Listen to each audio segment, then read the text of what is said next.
আজকের আলোচনার বিষয়বস্তু এটাই, খুব ধ্যান দিন। উপাস্য এবং উপাসনা তত্ত্ব। আচ্ছা, আমরা কার উপাসনা করব? বলে যার যেমন রুচি, যার মধ্যে যেমন ভাব আছে, রুচি আছে, যার যেমন সংস্কার আছে, সে সেই সেই দেবতার সেই সেই ইষ্টের আরাধনা করবে। এটাই তো সহজ। অনুশাসনে, শ্রীগুরু চরণে সমর্পণে, শাস্ত্র শ্রীগুরুর নির্দেশিত পথে চলা। যদি না চলেন, ইহকালে যেমন ন সুখং না পরম গতিম, ইহকালে সুখ নাই, পরকালেও তার কোনো গতি নাই। একথা গীতাশাস্ত্রে স্বয়ং ভগবান মুখরাবিন্দ থেকে উচ্চারণ করেছেন এই চিন্ময় বাণী। তস্মাৎ শাস্ত্র প্রমাণান্তে, যা কিছু করতে হবে শাস্ত্রের নিরিখে। আজ পৃথিবীতে শাস্ত্রকে লঙ্ঘন করে নিজ সকল্পিত আর সহজিয়া ভাবে আমরা চলতে চেষ্টা করছি। এই জন্য অনুষ্ঠান আছে কিন্তু অনুভূতি নাই, ধর্ম চর্চা আছে কিন্তু তার বিকাশ প্রকাশ মানব সমাজের কল্যাণে আসছে না, প্রায়শ আসছে না। এর কারণ তস্মাৎ শাস্ত্র প্রমাণান্তে, শাস্ত্রের প্রমাণেই আপনাকে জীবন গঠন করতে হবে, নাহলে উৎপাত হবে। যদি স্মৃতি শাস্ত্র, বেদাদি শাস্ত্র, ভক্তি শাস্ত্রের অনুশাসনে আপনি জীবন ধর্ম কর্ম পরিচালনা না করেন, উৎপাদেয়ত কল্পতে। বাইরে দেখা যাচ্ছে বৃহৎ ধর্ম অনুষ্ঠান, বাইরে দেখা যাচ্ছে আপনি হরির ভক্তি পরায়ণ, কিন্তু সেটা উৎপাত ছাড়া আর কিছু নয়। এই জন্য শাস্ত্র বিধি অনুযায়ী সদ্গুরুদেবের চরণাশ্রয় পূর্বক সাধুগুরুর নির্দেশিত যে পথ, সেই পথে এলে আপনার বিচার জাগবে।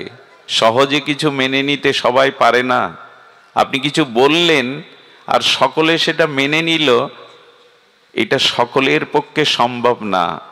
বিচারের দ্বারা যেটি আত্মকল্যাণ, যেটি আপনার ইহকাল পরকালের পরম কল্যাণ, পরম জীবনের লক্ষ্যে পৌঁছাতে পারবে, সেই বিচার চাই।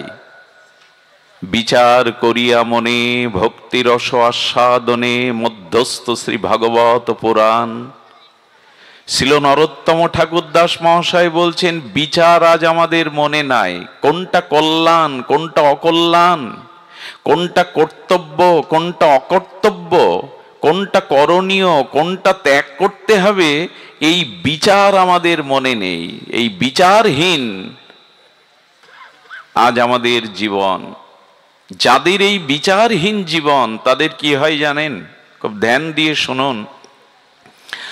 আপনি মাটিতে, ভূমিতে কাটার বীজ বপন করলেন। যদি কাটার বীজ বপন করে 7 দিন ওখানে ভাগবত পাঠ দেন, ওই ক্ষেত্রে ওখানে যদি শত শত বৈষ্ণব সেবার ব্যবস্থা করেন, ওখানে যদি হরিনাম সংকীর্তনের ব্যবস্থা করেন, ওখানে যদি গঙ্গা যমুনার পূতপবিত্র জল সিঞ্চন করেন, কাটার বীজ হতে ফুলের গাছ হবে কি? ফুল পাওয়া যাবে কি?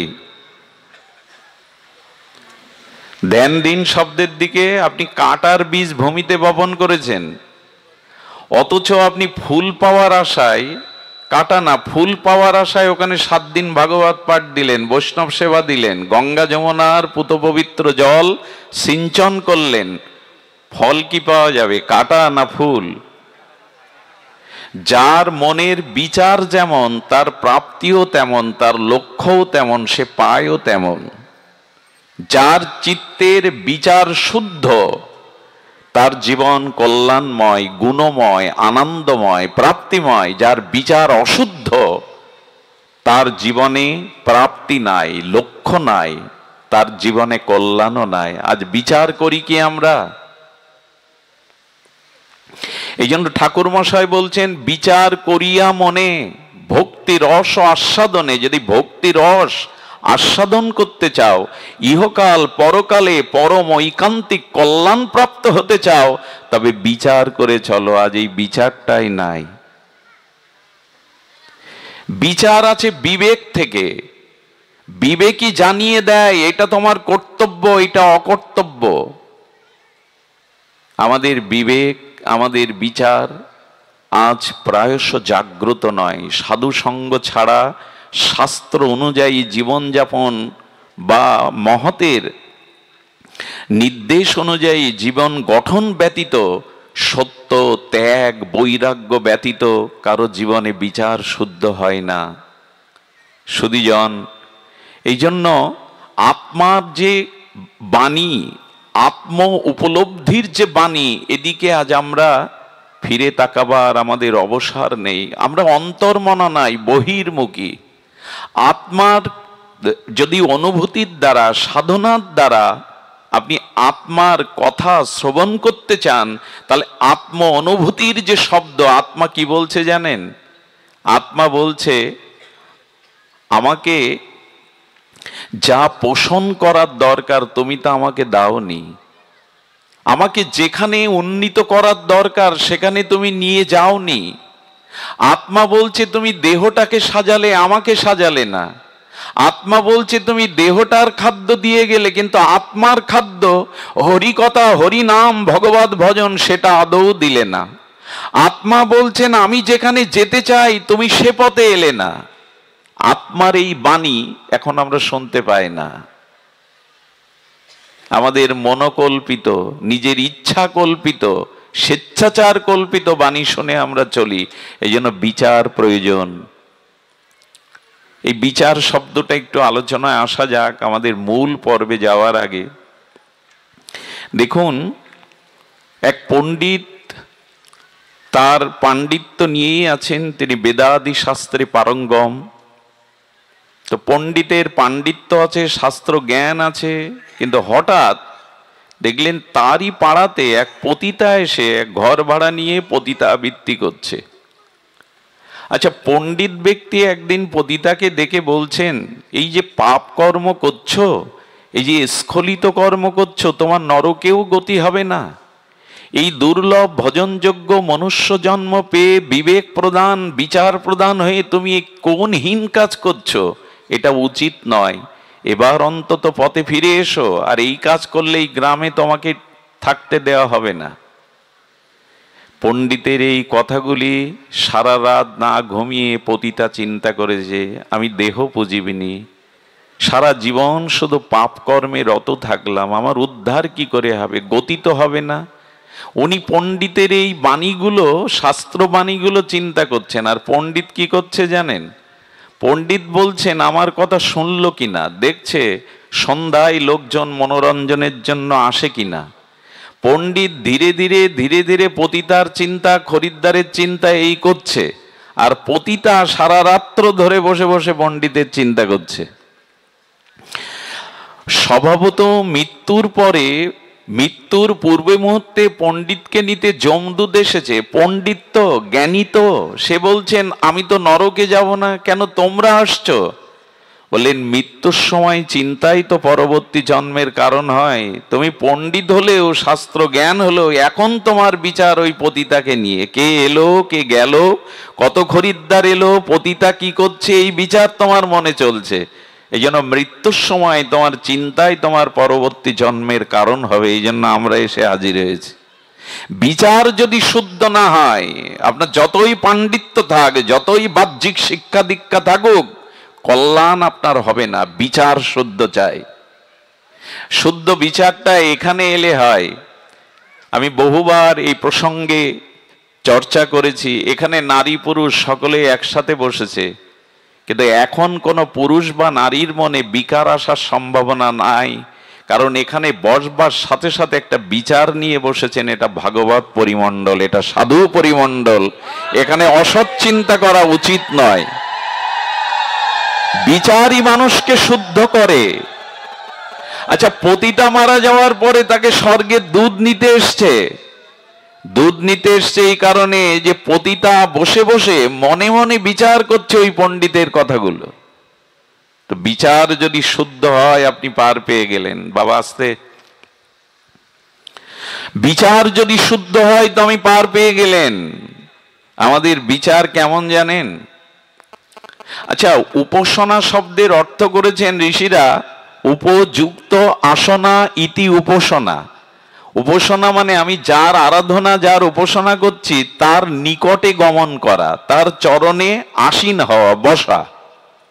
তা আমি যদি রাধা মাধবের শ্রীমন্দিরে গিয়ে বলি, প্রভু আমার ছেলের চাকরিটা দাও, আমার মনটা রয়েছে সকামনা ছেলের চাকরির কাছে, আমি কি দেবতার চরণে গেছি না ছেলের চাকরির কাছে গেছি? কথা বলতে হবে, কোথায় গেছি আমি? মনের বিচারটা চলছে মন্দিরে গিয়ে কোথায়? আপনি উপাসনা করছেন না, নিজেকে ঠকাচ্ছেন।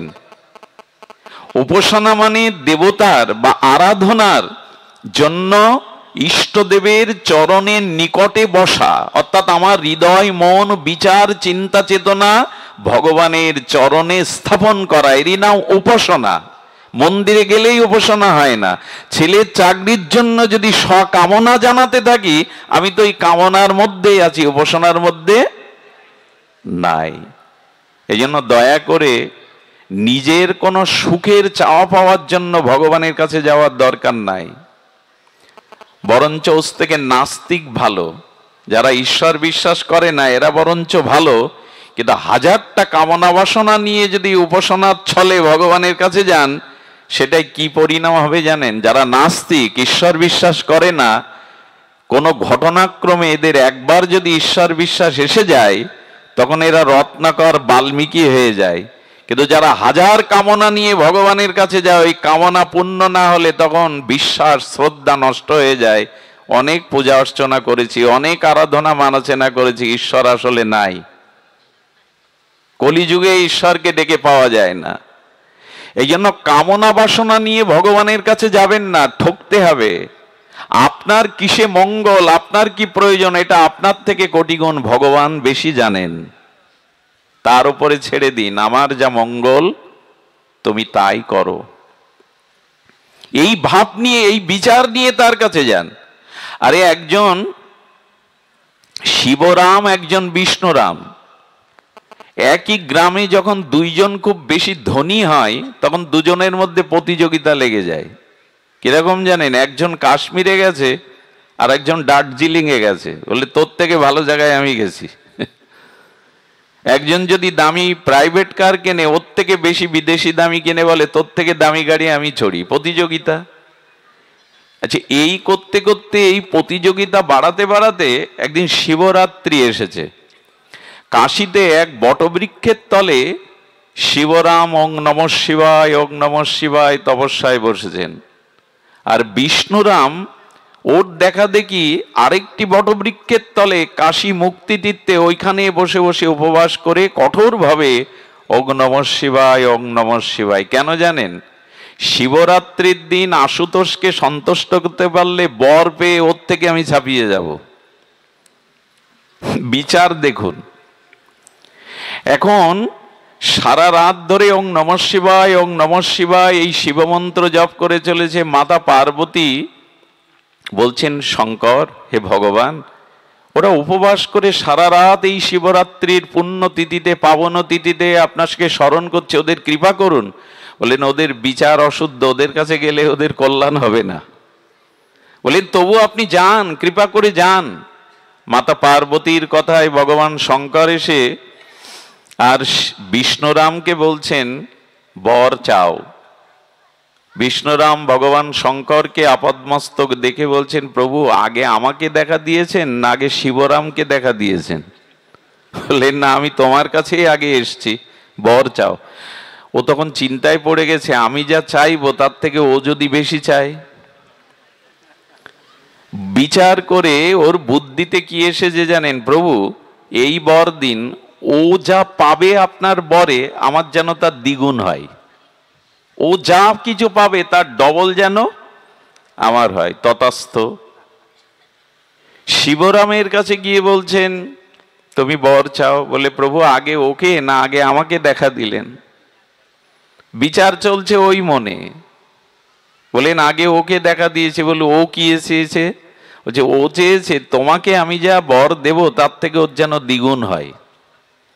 ও তখন বিচার করে বলছে, ঠিক আছে প্রভু, আমি যেটা পাবো বা আমার যেটা ঘটবে ওর বেলায় তার দ্বিগুণ হবে। এক কাজ করুন, আমার এক চোখ কানা করে দিন। এই হলো অশুদ্ধ কামনা বিচার নিয়ে উপাসনা করতে গেলে তার পরিণতি এই। এটা প্রতিযোগিতার জায়গা নয়, বিচার শুদ্ধ নাই আমাদের।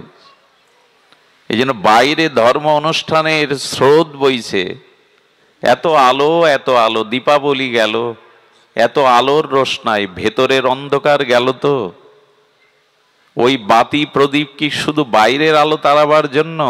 ঋষিরা মন্ত্রে বলেছেন, তমোসমা জ্যোতির গময়, হে ঈশ্বর, এই পৃথিবীর সব থেকে গাঢ় অন্ধকার হলো অজ্ঞানতা, এই অজ্ঞানতাকে দূর করে দাও জ্ঞানের আলো দ্বারা।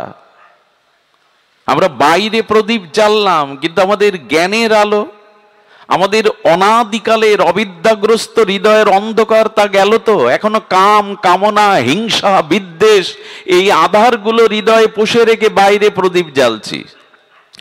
বাইরে প্রদীপ জ্বালুন, তাতে কারো আপত্তি নাই, কিন্তু ভেতরের আলো না জানলে বাইরের আলোতে পথ পাবেন না। মৃত্যুর অন্ধকার পরে কোনো পথ পাওয়া যাবে না যদি জ্ঞানের আলো, বিচারের আলো না জাগান। এই জন্য ভাগবত শুনতে হয়। রাত জেগে এত কষ্ট করে কেন মাটিতে বসেছেন? বসেছেন এই জন্য যে সাধু সঙ্গ না করলে, হরিকথা শ্রবণ কীর্তন না করলে বিচার জাগে না, বিবেক জাগ্রত হয় না। সৎসঙ্গ ব্যতীত, ভগবত সঙ্গ ব্যতীত কারো বিবেক জাগতে পারে না। এই জন্য শাস্ত্র বলছে, ন শাস্ত্র বিধিমুৎসৃজ বর্তাতে কামকারতা, ন সিদ্ধি বাপন্নতি, ন সুখং না পরম গতিম। কোনো গতি হবে না, সুখ তো হবেই না, সিদ্ধিও আসবে না যদি শাস্ত্র অনুযায়ী না চলো। সুধীবৃন্দ, আজকের যে তিথি তাও এড়িয়ে যাওয়ার উপায় নাই। আজকের তিথিতে আমাদের একটু আস্বাদন করতে হবে। আজ গিরিরাজ গোবর্ধন মহারাজের অন্নকূট মহোৎসব। এই প্রসঙ্গে আমরা কিঞ্চিত আলোচনা করব, এই জন্য যে আজকের তিথি বহু মাননীয়, বহু বন্দনীয়। আজ রাধাকুণ্ডে গিরিরাজ তটে এর পরমানন্দ চলছে এই দিনের। আমরা যদি একটু লক্ষ্য করি, আজকের এই গিরিরাজ গোবর্ধন মহারাজের যে অন্নকূট মহোৎসব, এই তত্ত্বটি, এই লীলাটি আমরা একটু সামান্য আস্বাদনে ব্রতী হব। তৎপূর্বে আপনাদের বলি যে দেখুন, আমাদের জীবনে প্রথমে ঠিক করা চাই উপাস্য এবং উপাসনা তত্ত্ব। আজকের আলোচনার বিষয়বস্তু এটাই, খুব ধ্যান দিন। উপাস্য এবং উপাসনা তত্ত্ব। আচ্ছা, আমরা কার উপাসনা করব? বলে যার যেমন রুচি, যার মধ্যে যেমন ভাব আছে, রুচি আছে, যার যেমন সংস্কার আছে, সে সেই সেই দেবতার, সেই সেই ইষ্টের আরাধনা করবে। এটাই তো সহজ পথ। কিন্তু তাই কি? আমার রুচি অনুযায়ী, আমার সংস্কার অনুযায়ী আমি যেমন মনে হয়, যেমন রুচিতে আছে, যেমন সংস্কার আছে, তাই উপাসনা করব? কার উপাসনা করতে হবে আমাদের? একটু, যদিও খুব তাত্ত্বিক বিষয়, একটু গভীরে যেতে হবে, একটু মনোযোগ দিতে হবে যে আমরা আমাদের উপাসনাটা কিসের। যদি বলেন তুমি যে সম্প্রদায়ের দীক্ষা শিক্ষা নিয়েছো, প্রচার করছো, তুমি তো সেই উপাসনার কথা বলবে না। জোর করে কাউকে কোনো কিছু চাপিয়ে দেওয়া যায় না। আমি আমার সম্প্রদায়ের তত্ত্ব সিদ্ধান্ত আপনার উপর চাপিয়ে দেব, আপনি তাই মেনে নেবেন না, এটা আমার বোকামি। কিন্তু বুঝতে হবে উপাসনা কার করতে হবে, উপাস্য তত্ত্বকে। এটা খুব কঠিন বিষয়। এটি সমাধান জীবনে না হলে অনেকবার আমাদের এই জগতে আসা যাওয়া, পরিভ্রমণ করতে হবে, কিন্তু আমরা মূল লক্ষ্যে পৌঁছাতে পারবো না। লক্ষ্য করুন, দেব দেবীর পূজা শাস্ত্র নিষিদ্ধ নয়, কিন্তু শাস্ত্র একথাও বলেছেন যে স্বয়ং ভগবানকে, স্বয়ং অখিল ব্রহ্মাণ্ডের কুলমালিক, সচ্চিদ আনন্দময় রসব্রহ্ম সাক্ষাৎ স্বয়ং ভগবানকে বাদ দিয়ে যারা শুধু দেব দেবীর উপাসনায় রত থাকে, তাদের অর্চন, তাদের ভজন, তাদের উপাসনা অবিধিপূর্বকম, বিধি নয়। একথা যদি আমি বলি আপনারা মেনে নিতেন না। সার্বভৌম সমস্ত বেদান্তের সার শ্রীমদ্ ভগবদ গীতাতে ভগবান বলছেন এটি ঠিক বিধি নয়। কেন বিধি নয়? ধ্যান দিতে হবে। আগেই বলেছি একটু সূক্ষ্ম তত্ত্ব। সেটি হলো, দেখুন, যথা তরুমূল নিষেচন, ভাগবতে এই শব্দটি এসেছে শ্লোকে, যথা তরুমূলং নিষেচন। আচ্ছা, একটি বৃক্ষের গোড়াতে যদি জল সিঞ্চন করেন, শাখা পোশাকায় আলাদা করে দেওয়ার প্রয়োজন হয় কি? আচ্ছা, যদি আমি বলি প্রত্যেক শাখা পোশাকায় দেব, মূলে গোড়াতে জল ঢালবো না, বৃক্ষ ফল ফুল দেবে কি, বাঁচবে কি? তবে বৃক্ষের তো একটা মূল আছে, আছে কি না? বৃক্ষের তো একটা মূল শিকড় আছে, মূল আছে, শাখা পোশাক অনেকগুলো হতে পারে। আচ্ছা, আপনি 4-5 দিন ধরে জল অন্নবিহীন পড়ে রয়েছেন, আপনার ইন্দ্রগুলো শিথিল হয়ে গেছে, চরণ উঠছে না, চোখ মেলে চাইতে পাচ্ছেন না, শরীরের বলশক্তি হারিয়ে ফেলেছেন, হস্তপদ তুলতে পাচ্ছেন না, ইন্দ্রগুলো শিথিল, 4-5 দিন কোনো জল অন্ন পাননি। এখন কেউ যদি সবজি অন্ন আপনার সামনে আনে, তা আপনি বলছেন চোখ দেখতে পাচ্ছে না, তো চোখে সবজি অন্ন দেবেন? তাই তো চোখটা নষ্ট হয়ে যাবে। কান শুনতে পাচ্ছে না, ক্ষুধায় কাতর হয়ে জঠর ইন্দ্রিয় তো খাদ্য পায়নি, অন্ন জল পায়নি, তা আপনি কি কানে দেবেন খাদ্যটা? হাত তুলতে পারছেন না, তো খাদ্যটা হাতে দেবেন? দিতে হবে পাকস্থলিতে। ওই খাদ্য ব্যঞ্জন যখন পাকস্থলিতে যাবে, তখন সমস্ত ইন্দ্রগুলি আপনার বলবান হয়ে সজীব হয়ে যাবে। চোখে দেখতে পাচ্ছেন না, ক্ষুধায় কাতর, কিন্তু চোখে তো খাদ্য দেওয়ার বিধান নেই, আছে কি? কানে শুনতে পাচ্ছি না, হাত উত্তোলন করতে পারছি না, হাতে খাদ্য দেবেন? তাতে কাজ হবে?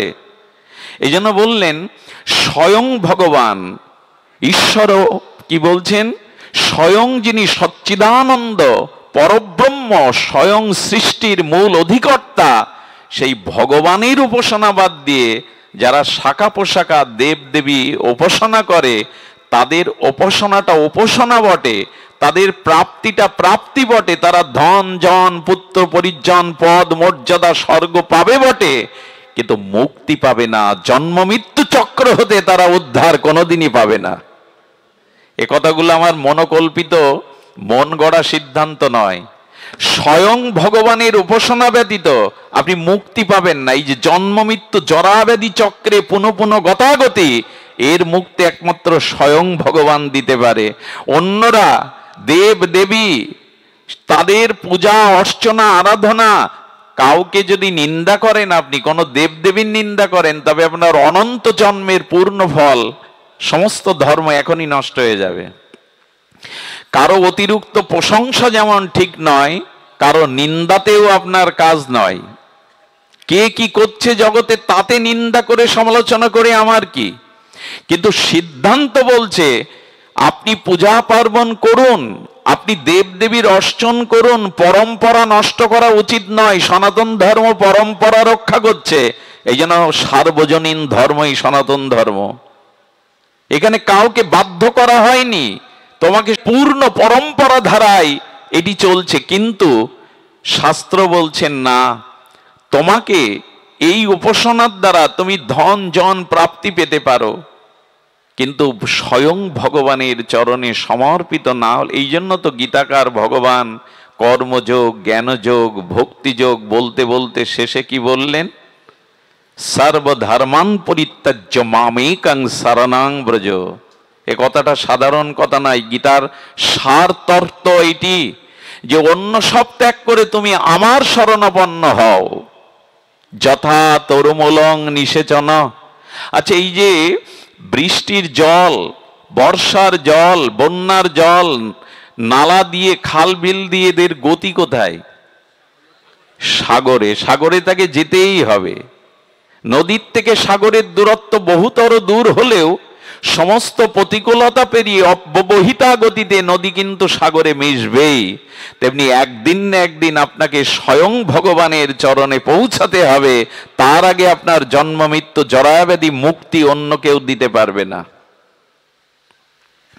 এই জন্য স্বয়ং ভগবান বলে একটি তত্ত্ব আছে, আপনাকে ধীরে ধীরে সেই উপাসনা মার্গে যেতে হবে। এইটি হলো উপাস্য তত্ত্বের মূল বিষয়। এখন ধ্যান দিন, আমাদের সমস্ত সনাতন ধর্মে ভগবান শঙ্করকে মাতা পার্বতী প্রশ্ন করছেন, আরাধনার মধ্যে কার আরাধনা শ্রেষ্ঠ? আমি জানি এখানে অনেক মতপথের মানুষ আছেন, ধৈর্য ধরে সিদ্ধান্তটা শুনবেন।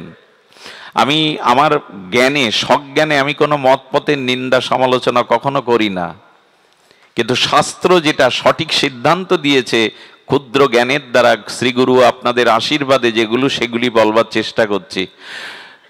শুধু ভক্তগণ, নিখিল বৈদিক সনাতন সভ্যতায় শাস্ত্রে সমস্ত দেব দেবী অসংখ্য উপাসনার মধ্যে 5টি উপাসনাকে শ্রেষ্ঠ করেছেন।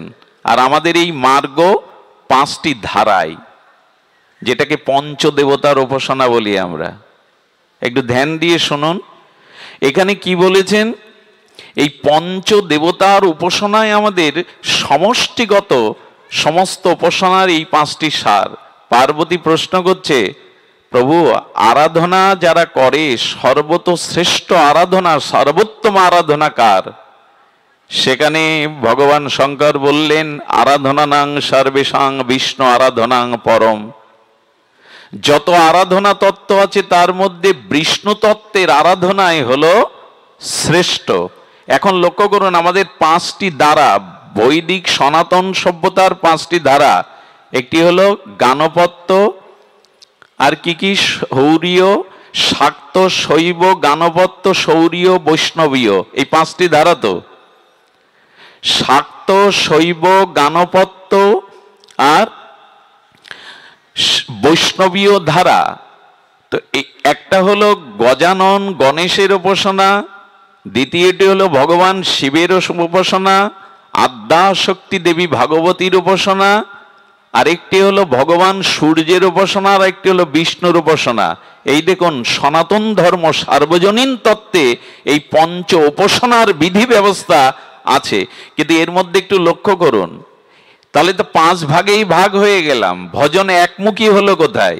বলেন এর মধ্যে লক্ষ্য করুন, ভগবান শিবের পুত্রই তো গজানন গণেশ, আর ভগবান শিবের অর্ধাঙ্গিনী অর্ধ নারীশ্বর হলেন মাতা পার্বতী। তো ওর মধ্যে 3 জন শিবের দলে, গজাননের উপাসনা, দেবীর উপাসনা আর শিবের উপাসনা। এই 3 জন কার উপাসনা করছে? এদের মধ্যে ভগবান শঙ্কর সর্বদা ভগবান কৃষ্ণ বা রামের উপাসনা করছে। 3 জনের সারতত্ত্ব উপাসনা পদ্ধতি দেখাচ্ছেন। ত্রিপুরারি পঞ্চমুখে ভগবানের নাম গান করছে ভগবান শঙ্কর। বাকি থাকলো 2 জন, সূর্য। আচ্ছা, সূর্যকে প্রকাশ করেছে কি স্বয়ং ভগবান, না সূর্য প্রকাশ করেছে ভগবানকে? কি হবে বাবা? আপনারা তো বিজ্ঞজন, বেদে বলছেন সূর্য বা চন্দ্র ভগবানকে প্রকাশ করতে পারে না, বরঞ্চ ভগবানেরই জ্যোতিকণা সূর্য জগৎকে আলোকিত করছে।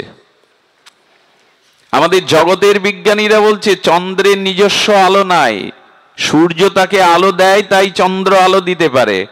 আমাদের অধ্যাত্ম বিজ্ঞানীরা বলছে সূর্যেরও কোনো আলো নাই, ভগবানের অঙ্গ জ্যোতির থেকে সূর্য যে আলো পায় সেটাই সে জগৎকে দেয়। তাহলে ভগবান শঙ্কর, মাতা পার্বতী এবং গণেশ এরা উপাসনা করছে স্বয়ং ভগবান কৃষ্ণ তত্ত্ব বিষ্ণু তত্ত্বের। সূর্য উপাসনা করছে ভগবানের হতে তার প্রকাশ, আর বাকি রইল বিষ্ণু, এই বিষ্ণু তত্ত্বেই কৃষ্ণ তত্ত্ব। বললেন সর্ব আরাধনার মধ্যে শ্রেষ্ঠ হলো আরাধনানাং সর্বেষাং বিষ্ণু আরাধনাং পরম। ভগবান শঙ্কর বললেন এতে চাংশ কলাপুংস কৃষ্ণস্থ ভগবান স্বয়ং। স্বয়ং ভগবানের পরম ব্রহ্ম রসব্রহ্মের উপাসনায় হলো শ্রেষ্ঠ। এটি কি আমার কল্পিত সিদ্ধান্ত? কল্পিত সিদ্ধান্ত নয়। এই জন্য স্বয়ং ভগবানের উপাসনা আর অন্য উপাসনার মধ্যে পার্থক্য একটু তো আছেই। পার্থক্য কেমন জানেন? আচ্ছা, আপনার বাড়ি আত্মীয় এসেছে আর আপনার ছোট বাচ্চাটা বলছে আমি পটেটোস খাবো। এখন আত্মীয় তাড়াতাড়ি দোকান থেকে, পাড়ার দোকান থেকে 2 প্যাকেট 3 প্যাকেট কিনে দিল। বলছে মার কাছে যদি চাইতো, মা কি বিচার করতো জানেন? ওর পেটটা খারাপ, ওকে পটেটোস দেওয়া যাবে না। মা ওকে প্রহার করেও কাঁদলেও ওকে দিত কি? কিন্তু আপনি গিয়ে দিলেন যে আপনি আত্মীয়। বলো আত্মীয় তো আর মায়ের মতো মমতা নাই। ওই সন্তানের কিসে মঙ্গল কিসে অমঙ্গল ওটা মা বিচার করে, আত্মীয় এসেছে বা অন্য লোক বিচার করে না। মা কি ওটা দেবে ওর পেট খারাপ হলে? মা ওকে পেটাবে, কাঁদাবে, কষ্ট দেবে, তবু যা ওর ক্ষতি হয় ওকে তা দেবে না। যদি কখনো সুস্থ হয় তবে মা তাও বাজার থেকে এনে দেবে না। আলুর চিপস করে এখন মায়েরা বাড়িতে দেয়। এই জন্য মা যতটা কল্যাণ বোঝে, পাড়া প্রতিবেশী আত্মীয় এসে ওর কল্যাণ বুঝবে। তো স্বয়ং ভগবানের উপাসনা করলে সব ভগবান আপনাকে দেবেন, আপনি যা চাইছেন তা দেবে না। যা দিলে আপনার ভক্তি নষ্ট হবে, ভগবান আপনাকে বঞ্চিত করে দুঃখ দিয়ে কেড়ে নিয়ে তা দেবে না। আর যা পেলে আপনার ভক্তি হয়, কল্যাণ হয়, ভগবান সেটাই আপনাকে দেবে। কিন্তু দেবদেবীর কাছে আপনি উপাসনা করে যা চাইবেন ওরা সেটা আপনাকে দেবে। পরবর্তীতে এই বস্তুতে আপনার ক্ষতি হবে কি মঙ্গল হবে এটা ওই বিচার করবে না। খুব ধ্যান দিতে হবে স্বয়ং ভগবানের উপাসনার মধ্যে। এটাই হলো পার্থক্য। কারণ মা তার সন্তানের, এই জন্য আমাদের চৈতন্য চরিতামৃতে এসেছে, প্রভু কহে আমা ভজে মাগে বিষয় সুখ। ভগবান বলছেন প্রভু কহে আমা ভজে মাগে বিষয় সুখ, অমৃত ছাড়ি বিষ মাগে এত বড় মূর্খ। গোবিন্দ বলছেন এরা মূর্খ, যারা ভগবানের চরণে এসে প্রেম ভক্তি না চেয়ে কামনা বাসনা পদ প্রতিষ্ঠা চায়, এরা মূর্খ। আমি বিজ্ঞ তাহে বিষয় বিষ কেন দিব, সচরণামৃত দিয়া তাকে বিষয় ভোলাইব। আমার কাছে বিষয় চাইলে আমি দেব না, বরঞ্চ সব কেড়ে নিয়ে তোমাকে আমার করব, যাতে তুমি আমার হও। ভগবান আপনার দিকে তার করুণার দৃষ্টি দিয়ে আছে, কিসে আপনার মঙ্গল, কিসে আপনার কল্যাণ। এই জন্য দেবতারা আপনার বর দিতে পারে, ধন জন পুত্র পরিজন পেতে পারেন, কিন্তু তার বিনিময়ে, এই জন্য কিছু মনে করবেন না। ওখান মায়েরা আছেন, অনেক মায়েদের একটা কথা বলি, মা আমাদের যে বেহলা, আমাদের যে সাবিত্রী, সামাজিক শাস্ত্রে এরা অনেক উঁচুই। বেহালা মৃত স্বামীকে সতীত্বের তেজে তার হাড়গুলো নিয়ে দেবতার কাছ থেকে তার পুনর্জীবন দিলেন। বেহালার কাহিনী শুনেছেন না? আর সাবিত্রী কি করলেন? যমের হাত থেকে স্বামীকে ফিরিয়ে আনলেন। এরা কম বড় সতী? মায়েরা মেয়েরা যখন বেহুলার ভাসান হয়, সাবিত্রীর গীত গাতা হয়, তখন এরা চোখের জলে ভাসে। সামাজিক শাস্ত্রে এদের স্থান অনেক উপরে। মৃত স্বামীকে ফিরিয়ে আনলো সাবিত্রী এবং বেহুলা, সতী শিরোমণি। কিন্তু ভাগবত কি বলছে জানেন? ভাগবত বলছেন ভাগবতে তোমাদের জায়গা নেই, ভাগবতে তোমাদের কথা লেখা হবে না। খুব মার্মিক কথা, খুব ধ্যান দিয়ে শুনুন। বলো ভাগবতে তোমাদের কোনো জায়গা নেই। কারণ কি জানেন? সাবিত্রী যমরাজের কাছ থেকে কি চাইলো? স্বামীর বর চেয়ে কি বললো জানেন? আমি যেন শতপুত্রের মা হতে পারি। তার মানে স্বামী ছাড়া তো শতপুত্রের মা হওয়া যাবে না। বুদ্ধি করে মেধার দ্বারা যমরাজের কাছে ফিরিয়ে আনলো। চাইলো কি? আমি যেন শতপুত্রের জননী হয়, আর আমার শ্বশুরালয়ে সবাই যেন সুখে থাকে। ভাগবত আঙুল তুলেছেন, ভাগবত আঙুল তুলে বলছেন, সাবিত্রী শুধু কি জগতের প্রতি সেবা করার জন্য জগতে এসেছো? জগৎপতির সেবা তোমার কাজ নয়। একটা কথা বলি, যে মেয়েরা মায়েরা স্বামীকে দেবতা জ্ঞানে সেবা করে, এক স্বামীর প্রতি ছাড়া অন্য পুরুষকে স্বপ্নেও কল্পনা করে না, এরা জগতের সতী শিরোমণি। এদের দ্বারা সংসারে বহুত কল্যাণ, সুসন্তানের অধিকারী হতে পারে। কিন্তু পরমপতি ভগবানের ভজন না করলে পরকালে এরাই অসতী। পরকালে মানে ভগবানের রাজ্যে এরা সতী নয়। কতটি ধ্যান দিয়ে শুনুন, ওই রাজ্যে ওরা সতী নয়। তার কারণ কি জানেন? তার কারণ জগৎপতি ভগবান যদি আত্মারূপে আমার স্বামীর হৃদয়ে না থাকতো, আমি মরা কোনো মানুষের গলে মালা দিয়ে বর রূপে বরণ করতে পারতাম? জগৎপতি আমার পতির মধ্যে ছিল অস্তিত্ব আত্মারূপে, তাই তো আমি বরমালা দিয়েছি। মৃতকে কেউ বরমালা দেয়? তো সেই জগৎপতির ভজন করলেন না, সংসারের পতির ভজন করে গেলেন। আপনি এ জগতে সীতা সাবিত্রী হতে পারেন, ভগবান রাজ্যে আপনার কোনো মূল্য নেই। এই জন্য ওখানে বলছে, সাবিত্রী তুমি চাইলে সসুখ বাসনা, 100 পুত্রের জননী হবে, মানে ভোগ চাইলে, ভজন চাইলে না, ত্যাগ চাইলে না তুমি। একে ভাগবতে স্থান দেওয়া হয়নি, চরিতামৃতের পাতায় এদের স্থান দেওয়া হয়নি। অহল্যা এখানে কি বলছেন? বেহলা কি চাইলো? মৃত স্বামীকে চাইলো, সেও পুত্র, সেও সংসার সুখ চাইলো।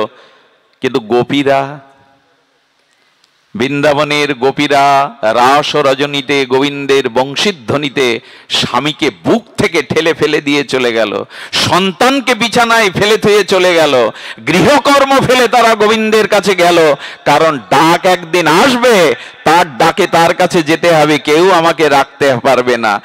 কালের ডাক আর ভগবানের ডাক কেউ উপেক্ষা করতে পারে না। মৃত্যুর ডাককে কেউ যেমন এড়াতে পারে না, ভগবান যখন কাউকে ডাকে সে ডাক এড়াবার ক্ষমতা কারণ এই কৃষ্ণ পরীক্ষা নিচ্ছে, ফিরে যাও। কোন সতী নারী গভীর রজনীতে এই জঙ্গলে আসতে পারে না, পরপুরুষের কাছে ফিরে যাও। ললিতা বলছেন, কৃষ্ণ ধর্ম আমাদের শেখাতে এসো না, যারা পথ চেনে না তাদের পথ দেখাও, যারা পথের নির্দেশনা জানে না তাদের পথ দেখাতে হয়। আমরা পথ জানি যে কার কাছে যেতে হয়, তোমার চরণে যাওয়াই হলো একমাত্র লক্ষ্য। আমরা পথ চিনেছি, আমাদের পথ দেখাতে এসো না। আর বলছো পতির কাছে ফিরে যাওয়া, ওরা তো মৃত পতি। আচ্ছা, আমি মারা গেলে শ্রাদ্ধের দিনে ওইখানে কি দেয়া হয়? আমার ছবি দেয়া হয়, দেয়া হয় কিনা? পিতা মাতা স্বামীর ছবি। আমি তো ছবি মাত্র, সত্যিকারের পতি তো তুমি। তুমি আমাদের স্বামীদের মধ্যে না থাকলে আমরা পতিরূপে কাউকে পেতাম না। সুধীবৃন্দ বললেন, তোমার চরণে যারা আসে তাদের আর ফিরে যাওয়ার কোনো জায়গা নেই ভগবান। তোমার চরণে যারা একবার আসে তাদের আর অন্য কোথাও যাওয়ার। এই জন্য গোবিন্দ গীতা শাস্ত্রে বলেছেন, ভগবান ব্রহ্ম ভুবনালোকা পুনরাবর্তিন সহার্জুন মামপ্রেত্য তু কন্তেও পুনর্জন্ম ন বিদ্যাতে। অর্জুন জেনে যাও, ব্রহ্মালোকে গেলেও তোমাকে ফিরে আসতে হবে, দেবলোকেও গেলে তোমাকে ফিরে আসতে হবে। যে শুদ্ধ ভক্তিতে আমার চরণে আসে তাকে আর এই জগতে ফিরে আসতে হয় না। কার উপাসনা করব আমরা? কি হচ্ছে বাবা? আমাকে বলো, আমাকে বলো কি? তাহলে চুপ থাকো, পাঠ শোনো। সুধীবৃন্দ, আমরা উপাসনা তত্ত্ব বলছিলাম, কিন্তু কাউকে নিন্দা করবেন না, কারো মত পথকে সমালোচনা করবেন না, এটা করার অধিকার আপনার নাই। সুধীবৃন্দ, এই জন্য শাস্ত্রী বলেছেন যে না, সাবিত্রী বেহলা এরা নিজের ভোগ চেয়েছিল, সসুখ বাসনা চেয়েছিল, ভগবানের সেবার তো ওখানে কোনো ব্যবস্থা নাই। এই জন্য যতদিন নিজ সুখের বাসনা নিয়ে ভগবানের চরণে যাব ততদিন জন্ম মৃত্যুকে আমরা এড়াতে পারবো না। ঠিক এই প্রেক্ষাপটেরই একটি লীলা আজকের এই লীলা। খুব ধ্যান দিন, আমরা কষ্ট দিচ্ছি, অত্যাচার করছি, কারণ দীর্ঘ 5-6 ঘন্টার পথ। এটি এত দূরে জানলে আমি আগে থেকেই নমস্কার করতাম। আসতে গিয়ে পাঠের মানসিকতায় নষ্ট হয়ে, এদের তো কষ্ট দিয়েছি, বাবাদের বাপিদা শ্যামলদা তারা দীর্ঘ অপেক্ষার পরে। কোথায় বাবা, আমি বিষয়ী মানুষ, বিষয় নর্দমার কীটে পড়ে রয়েছি, এত দূরে আসা আমার পক্ষে সম্ভব নয়। তবু আপনারা এত মানুষ, রাত 10টায় তো পাঠ বিশ্রাম হয়, তখন শুরু হলেও এত মানুষ অবস্থান করতে পারে, ধৈর্য ধরে থাকতে পারে, এ দৃশ্য আপনাদের চরণে না এলে বুঝি আমার বোধ হতো না। ধন্য আপনারা। তবে আজকের তিথি সম্পর্কে আমরা কিছুটা আস্বাদন করব, কারণ সামনেই প্রিয়া প্রীতম, সামনেই নিতাই গৌর। আজকের লীলা ব্রজলীলার একটি পরম লীলা, আস্বাদন লীলা। আগেই আমি বলেছি গিরিরাজ গোবর্ধনের অন্নকূট মহামহোৎসব, খুব অপূর্ব লীলা, যদি একটু ধৈর্য দিয়ে শুনুন। মা যশোদা নন্দগেহিনী কৃষ্ণ জননী যশোদা মন্দিরে, নন্দ মন্দিরে, রন্ধনশালাতে বিবিধ মিষ্টান্ন উপচার, বহুবিধ 56 ব্যঞ্জন উপচার প্রস্তুত করছেন সারা রাত জেগে। সুধীবৃন্দ, বয়স 7 বছর, লালার বয়স, লালজির বয়স অর্থাৎ আমাদের কানাইয়ার বয়স তখন কয় বছর? 7 বছর। রান্নাঘরে ঢুকে পড়েছে, মা এত কিছু মিষ্টান্ন, এত কিছু প্রস্তুত রান্না করছো কার জন্য? বলে এই কানাই রাগ রাগ, হাত পা না ধুয়ে রসুয়ার ঘরে আসতে নেই। হাত পা না ধুয়ে, শুদ্ধ না হয়ে রসুয়ার ঘরে আসতে নেই। যশোদার এই কথা আমাদের মায়েরা এখন মানে তো? দেখুন, শোয়ার ঘরটা যতটা শুদ্ধ না রাখতে হয়, রন্ধনের রসুয়ের ঘরটা তার থেকে শুদ্ধ রাখতে হয়, কারণ ওই খাদ্য থেকে স্বামী সন্তানের মন বৃত্তি তৈরি হয়। সমাজটা কোথায় নিয়ে চলেছে আমরা জানি না। এই জন্য অন্তত রন্ধনশালায় যেতে গেলে মায়েদের একটু পবিত্র হয়ে স্নান করে যেতে হয়। এটা আগেকার মায়েদের, ঠাকুমাদের বোঝাতে হতো না। তারপরে অন্নকে ব্রহ্ম বলা হয়। সেই গ্যাসের রান্নাতে অনেকেই পা জুতা দিয়ে রান্না করেন। আমি নিজে দেখেছি, কোনো অন্নকে স্পর্শ পায়ে পাদুকা দিয়ে, জুতো দিয়ে করতে নেই, অন্ন ব্রহ্ম। কিন্তু সেই অন্নকেও আজ পায়ে জুতা দিয়ে, এবং একটা যুক্তি কি বলে জানেন বাবা? এ জুতো বাইরের জুতো না। এ জুতো বাইরের জুতো না। অজুহাত আর অজুহাত। কখনো পায়ে জুতা দিয়ে অন্ন রান্না করবেন না। কৃষ্ণ জননী বলছেন, আরে কানাই, তোর জ্ঞান হলো না, এত চঞ্চল তুই। আরে রসুয়ার ঘরে আসতে গেলে হাত পা ধুয়ে আসতে হয় শুদ্ধ হয়ে। সংস্কার আর আছে? আমি মনোবিজ্ঞানীদের একটা কলম পড়ছিলাম। মায়েরা শুনুন, যাদের সন্তান শিশু, আপনারা বর্তমান এই প্রেক্ষাপটে দেখেছেন, কিশোর গ্যাংয়ের কথা শুনেছেন? অল্প বয়সী কিশোররা যারা এই সমাজের হাল ধরবে, তারাই এমন সমাজের অসামাজিক, এবং তারা এমন এমন কাজ করে বসছে, বিশ্বকে তাক লাগিয়ে দিচ্ছে যে এরাই যদি ভবিষ্যৎ হয়, এরা দেশ গড়বে কি, এরা সমাজ গড়বে কি? হেন অপরাধমুক্ত কাজ নেই যা কিশোররা করছে না।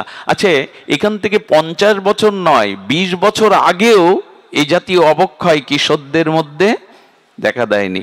এখন এর বাচ্চাগুলোর ভিতরে এই হিংস্রতা, এই যে অতিরিক্ত পাওয়ার দেখানোর জন্য তাদের ভিতর যে কামনা, ক্রোধ, একটা উচ্ছৃঙ্খলতা, এর মূলে কি জানেন? এর মূলে একটাই। এর মূলে যখন থেকে আপনি এদেরকে কার্টুন দেখাতে শুরু করেছেন, যখন থেকে এদেরকে ওই যে গেমগুলো দেখাতে শুরু করে, ওখানে কি দেখায় বলুন তো? সুপার পাওয়ার এসে বাড়ি ঘরদোর ভেঙে দিল, গুলি করতে করতে করতে করতে পাওয়ারে গুলি করছে। এইগুলোর মস্তিষ্কে কি শিক্ষা দেয়? এগুলো কি শিক্ষা দেয়? দয়া করে এই যেখান থেকে এই মনোবিজ্ঞানীরা বলছে এই কার্টুন বা এই গেম ওদের হাতে গেছে, সেখান থেকে আপনার সন্তানকে আর আপনার নিয়ন্ত্রণে আপনি রাখতে পারবেন না। সতর্ক হন, একটু আচরণশীল হন। মা বাবা যদি রাত দিন ওই ঘাটাঘাটি করে, ওদের মধ্যেও তো ওটা যাবে, আপনারটা নিয়ে নেবে। ওরটা না থাকলে আপনি আগে নিয়ন্ত্রণ হন, তবে তো ওদের নিয়ন্ত্রণ করতে পারবেন। বিদ্যাসাগরের মা কোনোদিন অলংকার পরেনি। প্রতিজ্ঞা করেছিল, বিদ্যাসাগর, তোকে 10-এর একজন বিদ্যান না করতে পারলে আমি কোনো অলংকার পরব না। চাঁদের আলোতে পড়াতেন। পরীক্ষার আগে ঘুম আসলে বিদ্যাসাগরের টিকি ছিল, শিক্ষা ছিল, ওই শিখাতে দড়ি বেঁধে রাখতো যাতে ঝিমালে দড়িতে টান পড়ে। এমনি এমনি বিদ্যাসাগর হয়। একদিন বিদ্যাসাগর বলছে, মা, তোমাকে কয়েকটি অলংকার দেওয়ার আমার খুব স্বাদ, মা তুমি আপত্তি করো না। বিদ্যাসাগরের মা মৃদু এসে বলছেন, বলতো একটা নারীর শ্রেষ্ঠ অলংকার কি? হাতের, কানের, গলার 10 ভরি অলংকার। কোন মায়ের গর্ভের সন্তান যদি 10-এর একজন হয়, শ্রেষ্ঠ হয়, আদর্শ চরিত্রবান হয়, ওটাই মায়ের শ্রেষ্ঠ অলংকার। আমি পথ দিয়ে যেতে গেলে প্রণাম করে বলে, বিদ্যাসাগরের মা যাচ্ছে, তোর মতো ছেলে যার পেটে এসেছে তার আর বাইরের অলংকারের দরকার কি? এমনি এমনি বিদ্যাসাগর আসে? আমরা জানি বিদ্যাসাগর নদী পার হয়ে এলেন, কিন্তু এটা বলি না মা প্রদীপ জ্বালিয়ে দুয়ার আগলা করে বসেছিল যে আমার ডাকে বিদ্যাসাগর আজ আসবে, আসতে তাকে হবেই। এইভাবেই তো গড়ে তুলেছে। আপনি রাত দিন মাতার কাছে নিয়ে ওটা ঘাটাঘাটি করবেন, রান্না করতে গিয়ে শুতে গিয়ে, তো ওরা কি শিখবে? মা মানে যে মেপে দেয় সন্তান কেমন হবে। দয়া করে এসব থেকে দূরে থাকো, নালে তোমার অজান্তেই ওদের সর্বনাশ তুমিই ডেকে আনছো ঘরে। কাকে বলবেন এই কথাগুলো? আমি বাস্তবতার বাইরে, দার্শনিকতার বাইরে কথা বলতে পারি না, আবেগে ভাসতে পারি না। চোখে যা দেখছি বর্তমান প্রেক্ষাপট তা আমাদের জানা দরকার। এই জন্য কৃষ্ণ বলছেন, মা আমি একটু চেকে দেখি। লালা বলছে, মা একটু চেকে দেখি। আরে আরে আরে আরে, এটা দেবতাদের উদ্দেশ্যে তৈরি করা, এটা করা যাবে না। আচ্ছা তুই আমাকে জ্বালাস না লালা, চলে যা, যা কিছু জিজ্ঞাসা করার তোর পিতা বসে আছে, যা আঙিনাতে পিতার কাছে যা। সুধীবৃন্দ, গোপাল তখন কোমরে হাত দিয়ে একরকম মাকে বলছে, তুমি বললে না, ঠিক আছে। নন্দ বাবা বসে আছেন, আরো বয়োবৃদ্ধ গোপেরা বসে আছেন। কৃষ্ণ এসে বলছে, বাবা এত যে 56 ব্যঞ্জন, এত যে মিষ্টান্ন, এত যে আয়োজন ঘরে ঘরে, কার জন্য? কার উপাসনার জন্য? কি উদ্দেশ্যে? এই কর্মের যজ্ঞের নাম কি? এটি করলে কি ফল লাভ হয়? আচ্ছা অনেকগুলো প্রশ্ন করলে নন্দ বাবা বলছে, কানাইয়া খুব ভালো প্রশ্ন করেছিস। আচ্ছা আজকের দিনে বাবা মার কাছে শিশু ছেলেরা কিছু প্রশ্ন করতেই ভুলে গেছে, ওই যে ওই নিয়ে মেতে আছে। শিশুরা যখন কোনো জিজ্ঞাসা করবে তাদের উৎসাহ দেবেন, বাবা খুব ভালো প্রশ্ন করেছিস, এরকম জিজ্ঞাসা করতে হয়। জিজ্ঞাসা থেমে গেছে মানুষের, এখন জিজ্ঞাসা থেমে গেছে, এই জন্য জানার বা জ্ঞানের আমাদের সীমাটাও থেমে গেছে। বাচ্চারা কিছু বললে আমরা কি বলি, তোর এর মধ্যে কি, তুই কেন জিজ্ঞাসা করছিস? উপেক্ষা করি তাদের। না না, বাচ্চাদের উৎসাহ দিবেন, তারা যে প্রশ্ন করছে তার যথার্থ উত্তর দিয়ে তাদের জ্ঞানের জিজ্ঞাসার উত্তর দিবেন। নন্দ বাবা শুনছে 7 বছরে কৃষ্ণের কথা, বলে তাহলে শোন বাবা, আমরা পরম্পরা ধারায় প্রজন্ম করে গেছেন, আমি করছি, আমার পরে তুইও করবি। আমরা দেবতার ইন্দ্র যাগ করার জন্য আজকের এই আয়োজন। এই যে অন্নকূট মহোৎসবটা, এর আগে ইন্দ্র যাগের জন্য প্রস্তুত হচ্ছে। 56 ব্যঞ্জন হচ্ছে, মিষ্টি মিঠাই হচ্ছে চারিদিকে। কৃষ্ণ তখন কোমরে হাত দিয়ে বলছেন, বাবা ইন্দ্র যাগের জন্য এত বড় পূজা কেন? এই যজ্ঞ করলে, এই পূজা করলে কি হবে? এই দেখুন 7 বছরের বালকের তত্ত্ব অনুসন্ধান। নন্দ বাবা তখন বলছেন, দেখ আমাদের বৃন্দাবনে গো সম্পদে ভরা। একসময় ভারতবর্ষ গো সম্পদের উপর নির্ভরশীল ছিল, গো সম্পদে ভরা। তো আমরা যদি দেখ, এই আমাদের একটা কৃতজ্ঞতা আছে তো। দেখুন সনাতন ধর্ম চিরকাল কৃতজ্ঞতা শেখায়। এরা সকালবেলা উঠেই মন্ত্র বলে, ওং সর্বে ভবন্তু সুখিনা, সকলের মঙ্গল চাই, সকলকে নিরোগ দেখতে চায় এরা। এদের কৃতজ্ঞতা আছে। কৃতজ্ঞতার ধর্ম আমাদের এই সনাতন বৈদিক সভ্যতা। নন্দ বাবা বলছেন, আমাদের দেখ আষাঢ় শ্রাবণ ভাদ্র এই মাস বৃষ্টি হয়, আর বৃষ্টি হয় ইন্দ্রের আশীর্বাদে, মেঘমালার দ্বারা। তাই ইন্দ্র যাগ করে আমরা ইন্দ্রকে কৃতজ্ঞতা জানাই। কারণ বৃষ্টি না হলে, মেঘ না হলে তৃণ জন্মাবে না, ঘাস জন্মাবে না। আর আমরা তো গো সম্পদের অধিকারী, আমাদের গো মাতাগণ কি খাবে? তখন কৃষ্ণ বলছেন, বাবা আচ্ছা আমি আপনার কাছে আরো জিজ্ঞাসা করছি, বলুন তো দেবরাজ ইন্দ্র কি বৃষ্টি দেওয়ার কর্তা?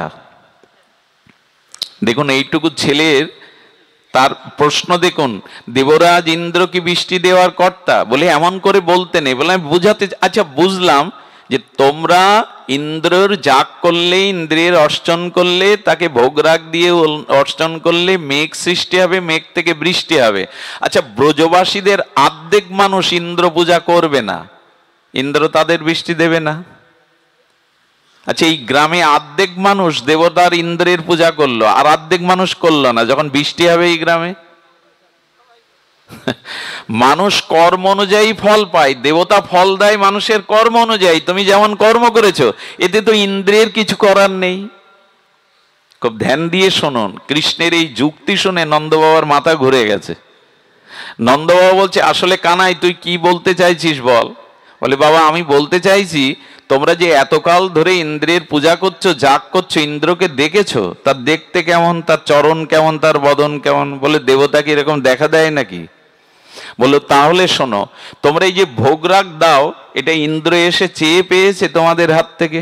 বললেন, তা কখনো নয়। দেবতা দৃষ্টি দিয়ে বলে, আজকে ইন্দ্র পূজা নয়, আজকে যার পূজা করব সে স্বয়ং তোমাদের দেখা দেবে, তোমাদের কাছ থেকে প্রসাদ হাত বাড়িয়ে চেয়ে নেবে, আজকে তোমাদের কাছে চেয়ে নেবে সে। আচ্ছা, কৃষ্ণের কথা এরা মেনে নেবে? 7 বছর বালকের কথা এরা মেনে নেবে? কিন্তু শুনুন, গর্গমণি বলে গিয়েছিল, মহারাজ যদি কখনো বিপদাপন্ন হন তবে এই কানাইয়ের কথা শুনবেন, ওর কাছে জানালে, ওর কথা শুনলে আপনাদের ব্রজবাসীদের মঙ্গল হবে। এই কথাই নন্দ বাবা বলছেন, সমস্ত ব্রজবাসীদের ডেকেছেন, বলে ভোগ রাগ 56 ব্যঞ্জন, দধি মিষ্টান্ন, লুচি সবজি, রুটি ডাউল সবজি যা কিছু সব নিয়ে এসে বললেন, চলন পাদদেশে যায়। গিরিরাজ গোবর্ধনের পাদদেশে এসেছে। পাদদেশে গোবিন্দ এসে বলছেন, আচ্ছা কানাইকে বলছেন আমাদের পৌরোহিত্য কে করবে? তো বললেন, পৌরোহিত্য আমি নিজেই করব। সুধীবৃন্দ তখন বলছে, কার উপাসনা করবো রে কানাই? বলল, গিরিরাজই আমাদের উপাস্য তত্ত্ব, গিরিরাজ সাক্ষাৎ ভগবান, গিরিরাজের উপাসনা আমরা করব। তখন বলছে, গিরিরাজের উপাসনা? বলে, হ্যাঁ, গিরিরাজই আমাদের প্রকৃত ভগবান। যদি কেউ বৃন্দাবনে যান বা এখনো যাননি, দয়া করে সাক্ষাৎ ভগবানের স্বরূপ গিরিরাজ আজও পরিব্রাপ্ত। গিরিরাজের মহিমা শুনবেন। আমাদের এই দক্ষিণ অঞ্চলের এক ভক্ত রাধাকুণ্ডের নিবাস তার, তিনি প্রতিদিন গিরিরাজ পরিক্রমা দেন। রাধারানীর চরণ চিন্তা করতে করতে পরিক্রমা দিতে দিতে কাঁদেন, হে গিরিরাজ, তোমার বক্ষ মাঝে রাধারানীর চরণ চিহ্ন, গোবিন্দের অসংখ্য চরণ চিহ্ন আছে। জানেন, গিরিরাজের ওপরে শ্রী গোবিন্দের রাধারানীর চরণ চিহ্ন এখনো পাথরের উপরে আছে। আমাদের বাঙালিদের গিরিরাজের ওপরে ওঠা নিষেধ, কারণ ভগবানের মাথার উপরে আমরা উঠতে, এটা মহাপ্রভুর নিষেধ ছিল, কিন্তু ব্রজবাসীরা ওঠে।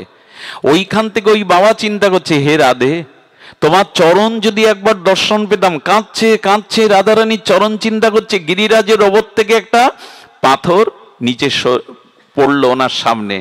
গিরিরাজের ওই খণ্ড পাথরটা তুলে দেখেন, পাথরের উপরে রাধারানীর চরণের 2টি ছোট ছোট ছাপ পড়ে আছে। আজও সেটা উনি পূজা করছেন। একটা কথা বলি, বৃন্দাবনে 84 ক্রোশে একবার যান। এখানে কি হয়েছে জানেন? বর্ষণার যে রাধারানীর মন্দির আছে না, একটা পর্বতের ওপরে, এই বর্ষণার পর্বতটা হলো ব্রহ্মা। কে? ব্রহ্মা। ওই পর্বতের একটা অংশ পাঞ্জাবের এক মা নিয়ে গিয়েছিল বাড়ি। যেদিন থেকে নিয়ে গেছে সেদিন থেকে অমঙ্গল হতে শুরু করেছে বাড়িতে। ওই শিলা থেকে ব্রহ্মা প্রকট হয়ে স্বপ্নে বলছেন, আমি 60,000 বছর তপস্যা করে পর্বত হয়েছি রাধারানীকে মাথায় রাখবো বলে, তুই কেন নিয়ে এসেছিস? তোর অনাথ যাবে না যদি ওটা আবার নিয়ে ওখানে দিয়ে না আসিস। বৃন্দাবনেই রেখে আসলো। বৃন্দাবনের পাথর পাথর না, বর্ষণার পর্বত স্বয়ং ব্রহ্মা 60,000 বছর তপস্যা করে রাধারানীকে ধারণ করেছেন। আর যারা গোকুলে যান, গোকুলটা, নন্দভবনটা পাহাড়ের উপরে, ওটা ভগবান শঙ্কর, ভগবান শিবই পর্বত রূপে ভগবানকে ধরেছেন। আর এই গিরিরাজ স্বয়ং গোবিন্দেরই প্রতিরূপ। গিরিরাজ গোবর্ধন মহারাজ স্বয়ং ভগবানের অভিন্ন রূপ। এই জন্য কৃষ্ণ বলছেন, বাবা অভিষেক করতে হবে গিরিরাজকে। নন্দ বাবা তখন বলছেন, ওরে, ইন্দ্রকে আমরা 1 কলসি জলে অভিষেক করাতাম, এখন এত বড় 21 কিলোমিটার 7 ক্রোশ গিরিরাজকে যদি অভিষেক করাতে হয় তো 1000 কলসি জল লাগবে। আমরা কষ্ট করে যমুনা থেকে কি করে বয়ে আনবো কানাই? কৃষ্ণ তখন কি করছে জানেন? চোখ বন্ধ করে গঙ্গাকে স্মরণ করলেন। গঙ্গা, আজ তোমার ভাগ্য এই ব্রজভূমিতে স্বয়ং আমাকে, গিরিরাজকে অভিষেক করার জন্য তুমি চলে এসো।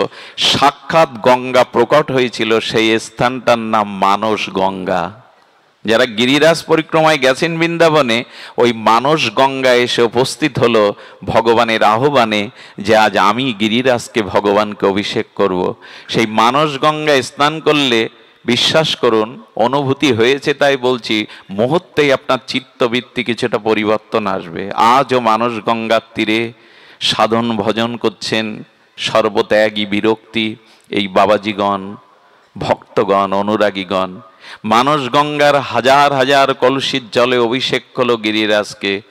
আর গিরিরাজকে অভিষেক করার সাথে সাথে বলছেন গোবিন্দ আজ নিজের পূজা নিজে করছেন ভগবান, জগৎকে শিক্ষা দিচ্ছেন কার উপাসনা করতে হবে। একটু আগে যে সিদ্ধান্ত আমি আপনাদের বলছিলাম, স্বয়ং ভগবান ব্রজলীলাতে দেখাচ্ছেন নিজেই পূজারী, নিজেই আবার উপাসক রূপে। সবাই বলছে বাবা ইন্দ্রের চোখটা দেখেছো, বদনটা দেখেছো, চরণ দেখেছো? বললো তাই কি দেখেছি, এত কাল পূজা করছি, এত বছর দেখিনি। বললো আজকে যার পূজা করতে এসেছো তাকে সর্বত আগে তাকে দর্শন করো। গোবিন্দ সবাইকে চোখ বন্ধ করতে বললেন। এক গোবিন্দ এখানে বালক বেশে দাঁড়িয়ে থাকলেন, আর এক গোবিন্দ সচ্চিদানন্দ ভগবান গিরিরাজ রূপে চতুর্ভুজ রূপে প্রকাট হয়ে গিরিরাজের উপরে দাঁড়ালেন। বলো গিরিরাজ মহারাজ কি জয়, গোবর্ধন মহারাজ কি। জেগে উঠলেন, চোখ খুলে সবাই দেখছে চারি হস্ত, ওইখানে গিরিরাজ সাক্ষাৎ নয়ন মেলে তাকিয়ে আছে। নন্দ বাবা বৃদ্ধ গোপেরা বলছে ধন্য ধন্য, আরে এতদিন ইন্দ্রের পূজা করলাম, সাক্ষাৎ দর্শন করিনি, আজ গিরিরাজের এখনো পূজা সমাপ্ত হয়নি, আজ ভগবান দর্শন দিলেন, গিরিরাজ সাক্ষাৎ প্রকট হলেন। নন্দ বাবা তখন বলছেন কানাই গিরিরাজ তো সাক্ষাৎ প্রকট হলেন। যশোদা এসে কি বলছে জানেন? ঘুম যেন না আসে, শুনুন এ লীলা আজকের দিনে, এই লীলা স্মরণেরই দিন আজ, অন্নকূট মহোৎসব। যশোদা একবার কানাইয়ের বদনে তাকাচ্ছে, একবার গিরিরাজের বদনে তাকাচ্ছে। তাকে বলছে ও কানাই, তোর মুখের সাথে তো গিরিরাজ ভগবানের মুখের খুব মিল দেখছি। একই তো তার লীলা, বলে একই তো মিল দেখছি। কৃষ্ণ কি বলছে জানেন? জানো মা, বাড়িতে তুমি নারায়ণের সেবা করো কি দিয়ে? শ্যামলী ধবলির দুধ দিয়ে, আর আমাকে খেতে দাও ওই শ্যামলী ধবলি গাও। একই দুধ খেয়েছি আর একরকম হয়েছে, কিন্তু দেখছো না ওর 4 হাত আমার 2 হাত। লীলাময় ভগবান লীলা পুরুষোত্তম মাকে আনন্দ দিচ্ছেন, আসলেই তো এক, কিন্তু ধরা করলে তো আর নিজের পূজা নিজে করা যাবে না। ভগবান জগৎকে শিক্ষা দিচ্ছেন কার উপাসনা করতে হবে, প্রেম ভক্তি কার কাছ থেকে পেতে হবে। বললেন মা ওর 4 হাত আমার তো 2 হাত, দেখছো না? তখন নন্দ বাবা বলছে কানাই, ইন্দ্রদেবকে আমরা জানতাম তাই দিত, ওই প্রসাদ রয়ে যেত আমরা পেতাম, কিন্তু ওর যত বড় বড় মুখ আর বড় হাত, আজকে তো প্রসাদ আমাদের জন্য থাকবে না। হ্যাঁ, গোপেরা বলছে ও কানাইয়া, তো ওকে সব দিয়ে দিলে আমাদের জন্য তো প্রসাদ থাকবে না। গোবিন্দ তখন বললেন গিরিরাজ মহারাজের মহিমাকে যেন যত তাকে দেবে তত তোমাদের পাত্র থেকে এক বিন্দু ফুরাবে না। ওং পূর্ণমদং পূর্ণমিদং পূর্ণাৎ পূর্ণমুদাচ্যতে পূর্ণস্য পূর্ণমাদায়া পূর্ণমেবাবশিষ্যতে। উনি পূর্ণ, পূর্ণতর, পূর্ণতম, ওইখান থেকে তাকে যাকে দেবেন একটু ফুরবে না, আরো পরিপূর্ণ হয়ে যাবে। আজ গোবিন্দ গিরিরাজের অর্চন করছেন, গিরিরাজকে স্তুতি করছেন, আর গিরিরাজ সন্তুষ্ট হয়ে হাত বাড়িয়ে বলছে দাও তোমাদের যা রুটি সবজি অন্ন মিষ্টান্ন 56 ব্যঞ্জন গিরিরাজের হাতে সকলে দিচ্ছে, উনি নিজেই পাচ্ছেন। ওখানে ব্রহ্মা এসেছেন, শিবাদি এসেছেন, মনি ঋষি এসেছেন। এই দৃশ্য দেখে, গোবিন্দের এই লীলা দেখে, সাক্ষাৎ গিরিরাজ রূপে ভগবানের এই প্রসাদ গ্রহণ দেখে আনন্দ করে নারদ নৃত্য করছে, ভগবান শঙ্কর নৃত্য করছে, ব্রহ্মা আনন্দে, আর সমস্ত ঋষি মুনিগণ বললেন এ কি দৃশ্য। আজ দেবতা স্বয়ং প্রকট হয়ে আজ ব্রজবাসীদের, এই জন্য আজকের দিনে মায়েদের উচিত হলো ঠাকুরকে একটু বেশি বেশি ভোগ লাগানো। আজ অন্নকূট, কূট মানে পর্বত পাহাড়, আজকে অন্নের পার, আজকে বহুবিধ ব্যঞ্জন রান্না করে ভগবানকে দিতে হয়। দিয়েছি তো আমরা, এই তিথিটা চলে গেল, অনেকের আমাদের জানাও নেই, এই জন্য এই লীলাগুলো শোনা দরকার। এবছর যারা পারেননি, আগামী অন্নকূটে ভগবানকে বিবিধ মিষ্টান্ন, বিবিধ সবজি অন্ন রান্না করে যার যেমন সামর্থ্য একটু ভগবানকে দিবেন। সামর্থ্য না থাকলে অল্পই দিন, তবে বিশেষ কিছু দিয়েন এই দিন। আজ ঘরে ঘরে ভগবানকে দুমুঠো দিলে তার কোটি গুণ না চাইলেও ফিরে আসবে আপনার কাছে। আমরা ভগবানকে দেই না বলেই তো পাই না। এই জন্য এই অন্নকূট মহোৎসবে ভগবানকে দিতে হয়। আজ যদি বৃন্দাবনে যান, বৃন্দাবনে শুধু নয়, ভারতবর্ষ বাংলাদেশের অনেক জায়গায় যেভাবে অন্নকূট মহোৎসব হচ্ছে সেটা বিস্ময়কর। আমাকে দুপুরে 2 জায়গায় যেতে হয়েছে, নিজের গ্রামে পাশে, তো সেখানে 5 থেকে 6 হাজার ভক্ত শুধু অন্নকূটে। তো এই জন্য আগামী বছর আপনাদের এই এলাকায় অন্নকূট মহোৎসব হয় কিনা জানি না, তবে এটা খুব আনন্দের উৎসব। ইসকনের বদৌলতে হয়তো এখানে হয় আশীর্বাদে, কিন্তু আপনারা অংশগ্রহণ করবেন এই অন্নকূট মহোৎসবে। আজকে আর কি করেছে জানেন? ওই গিরিরাজ করেছে কি, জল পান করতে করতে কি করেছে, কুলিকুচি করে ফেলে দিচ্ছে। আর যেখানেই ফেলছে ওটা কার অধরামৃত? ভগবানের অধরামৃত। যে মাটিতে যে খেতে পড়ছে ওখানে সঙ্গে সঙ্গে তৃণ জন্মাচ্ছে, ওখানে লতা জন্মাচ্ছে, সবুজ লতায় বনায়নে ভরে যাচ্ছে। বললেন বাবা, ইন্দ্রের পূজা করবে, কবে মেঘ হবে, কবে বৃষ্টি হবে, কবে তৃণ হবে, এই দেখো গিরিরাজের অধরামৃত উচ্ছিষ্টে আজ শ্যামলা হয়ে যাচ্ছে, বনাঞ্চলে ভরে যাচ্ছে এই তৃণ গুগ্নলতায়। সাক্ষাৎ ফল দেখো। এভাবেই যখন স্তুতি করছে, প্রসাদ নিবেদন করছে, নন্দ বাবা বলছেন, এই কৃষ্ণ কানাইয়া লালা, আরে দেবতার ভোগ নিবেদন করতে গেলে একটু কাপড় দিয়ে ঘিরে দিতে হয়। বললেন আমার এই ভগবানের ঘিরে দেওয়া লাগে না, একে আড়াল করা লাগে না, তার সম্মুখেই নিবেদন করো, আরতি করো, তিনি গ্রহণ করবেন। গ্রহণ করার পরে বললেন, বাবা আজকে একটা কাজ করতে হবে। কি কাজ? বললেন গিরিরাজ পরিক্রমা না করলে গিরিরাজের পূর্ণ প্রাপ্তি আশীর্বাদ আমরা পাব না। এই দিন গোবিন্দ সমস্ত ব্রজবাসী, নন্দ বাবা, যশোদা মা, ব্রজবাসীদের নিয়ে গিরিরাজ পরিক্রমা করেছিলেন। সুধীবৃন্দ যদি কখনো ব্রজে যান, অনুরোধ রইল অন্তত পদব্রজে একবার গিরিরাজ পরিক্রমা দিবেন। গিরিরাজ সাক্ষাৎ ভগবানের স্বরূপ।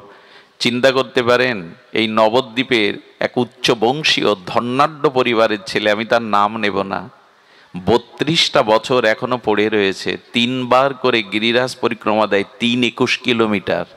ঘর বাঁধেনি, একটা কুঠিয়ায় পড়ে থাকে ছোট্ট গাছের তলে। কি খাই জানেন? রান্নাঘর নেই। ওই 3টে পরিক্রমা দিতে গিয়ে রাত 11টা-12টায় যখন ফিরে যায়, ব্রজবাসীর মায়ের দুয়ারে গিয়ে জয় রাধে বলে, আর ওই মা তাকে রুটি সবজি মাধুকরী দিয়ে দেয়। ওইটুকু পেয়ে জীবন ধারণ করে আছে। 32টা বছর অস্খলিত নিয়মে এটা করে চলেছেন। নির্জলা একাদশী থেকে 24 ঘন্টা নির্জলা থেকে গিরিরাজ পরিক্রমা 2টো করে দেয়। অবাক হতে হয়। বোম্বে, দিল্লি থেকে শিল্পপতিরা দণ্ডবতী প্রণামী দিয়ে গিরিরাজ পরিক্রমা, দণ্ডবত দিয়ে। বিস্ময়কর গিরিরাজের মহিমা। এই গিরিরাজ সাক্ষাৎ ভগবানের স্বরূপ। এই জন্য ব্রজে যদি যান কেন, একবার রাধারানীকে জানাবেন, হে রাধে, যেন এই জীবনে একবার ব্রজ দর্শন হয়, এই জীবনে একবার শ্রীধাম দর্শন হয়।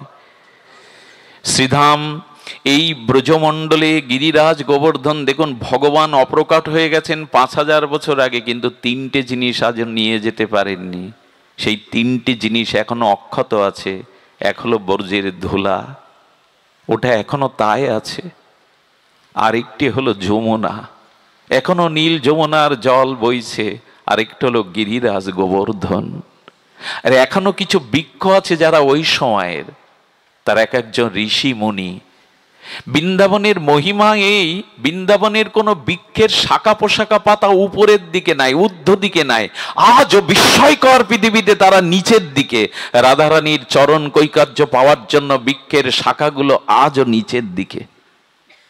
ভাবলে অবাক হতে হয়।